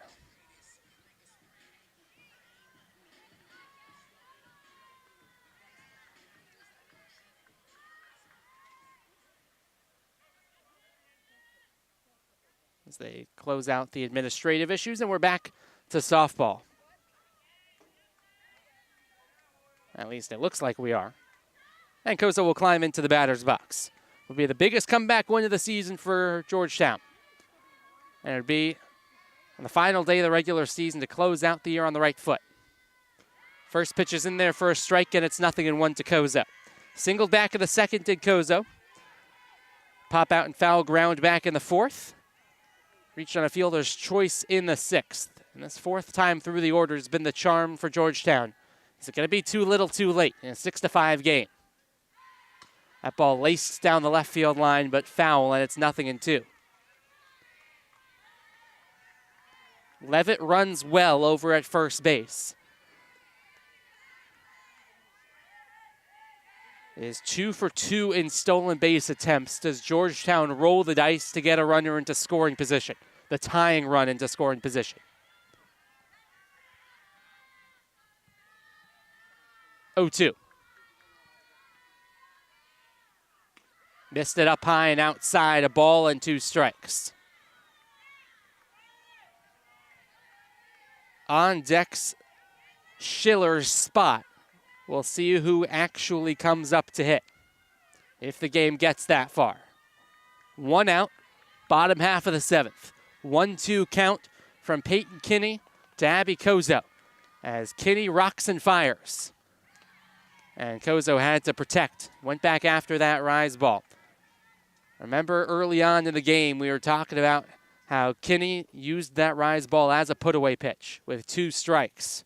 Got 5 strikeouts from it. 5 strikeouts overall, largely relying on that. See if she goes back to the rise ball here in another 1-2, but later on in the outing, Georgetown's hitters were starting to time it up a little better, starting to recognize that riser a little better, starting to lay off it a little better. As Kozo get a pitch she can drive here. UConn with very little margin for error to qualify for one of those byes in the Big East tournament. Needs a win here. The 1-2 hit to the left side, off of the glove of Garcia and into left field. Levitt had to pause to make sure it wasn't going to be caught. And the winning run is aboard for Georgetown in the bottom of the 7th with only 1 away.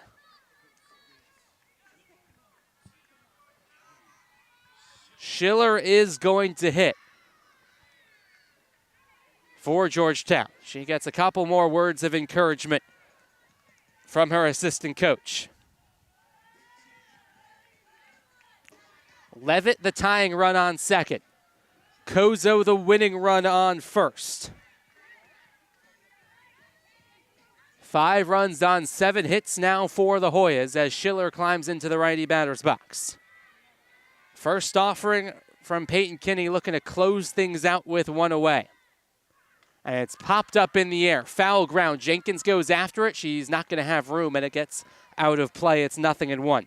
Schiller is 0 for 2 with a pair of swinging strikeouts. 1 in the 4th, 1 in the 6th. This was originally Cameron Wincher's spot in the order. Wincher went 0 for 0 with a walk.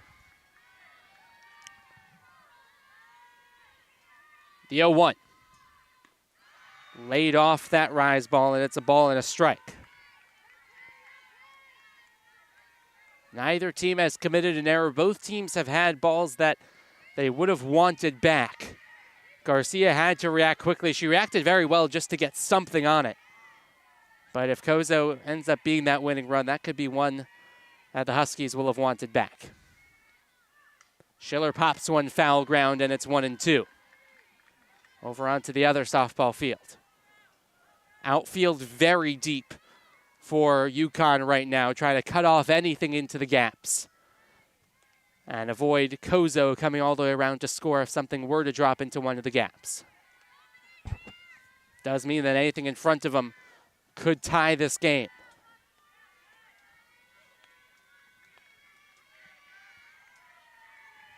One-two from Kinney, who will rock and fire and deliver the 1-2. It's popped up in the air, shallow left field. Sandin back 2 steps and makes the catch. Infield fly rule was in effect anyways. And Georgetown is down to their final out.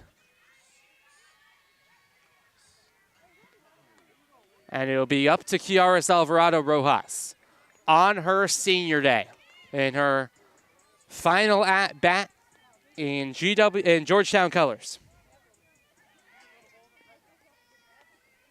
They will have the chance to end it one way or another. The senior from just across the river in Lorton. First pitch upstairs, and that's a great stop from Jenkins and a really important one. If that ball gets behind Jenkins, then the tying run's at third and the winning run is in scoring position. Instead, she kept it in front of her.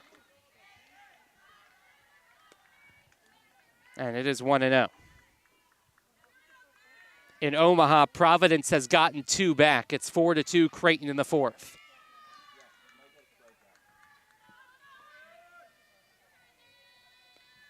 One 0 to Alvarado Rojas. Swung on and missed. 2 strikeouts and a flyout for Alvarado Rojas. Productive out, not in play with the 2 away. She needs to find herself a board to keep it moving for Park, who started out this inning and scored in this inning.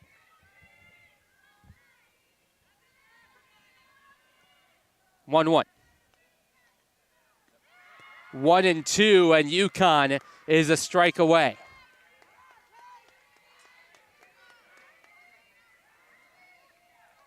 Huskies trying to put the finishing touch on their 30th win of the season. It has not come easy in the bottom half of the 7th. Deep breath from Peyton Kinney. Rocks and fires the 1-2. Upstairs, that rise ball yet again that Alvarado Rojas was able to lay off. Georgetown trying to spoil the Huskies' bid for a bye and ends 2024 on the right foot. But their backs are against the wall. Kinney's 2-2. Swung on and missed, and UConn wins their 30th game of the season. It did not come easy. The Hoyas made them work for it, and Georgetown scores 4 in the bottom half of the 7th to get within 1, but the Hoyas leave the winning run aboard in the bottom half of inning number 7, and the Hoyas will close out 2024 at 14-33 and 4-20 in conference play. UConn 30-22 in the regular season and 16-8 in conference play. They will be on the road to Providence for the Big East tournament. They will not know their fate and who they will play and when they will play until Creighton and Providence are done tomorrow.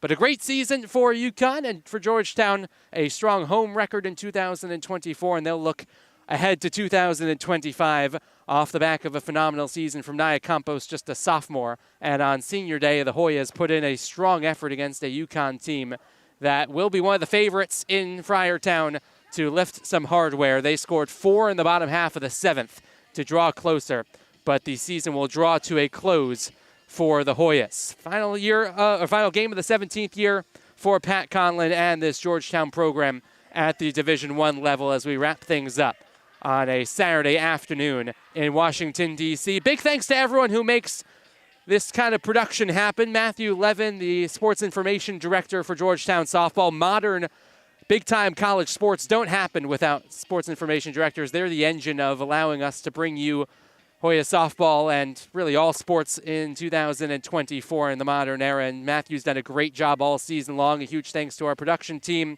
all season long as well to allow us to bring you Hoya softball here from the Washington Nationals Youth Academy. And for Georgetown, they'll look ahead to February 2025 when we reset things and do it all over again for another season in the Big East. But until then, for all of us at Hoya Vision, my name is Ben Curtis saying so long and see you real soon for the final time of 2024. Georgetown falls in this one to UConn, your final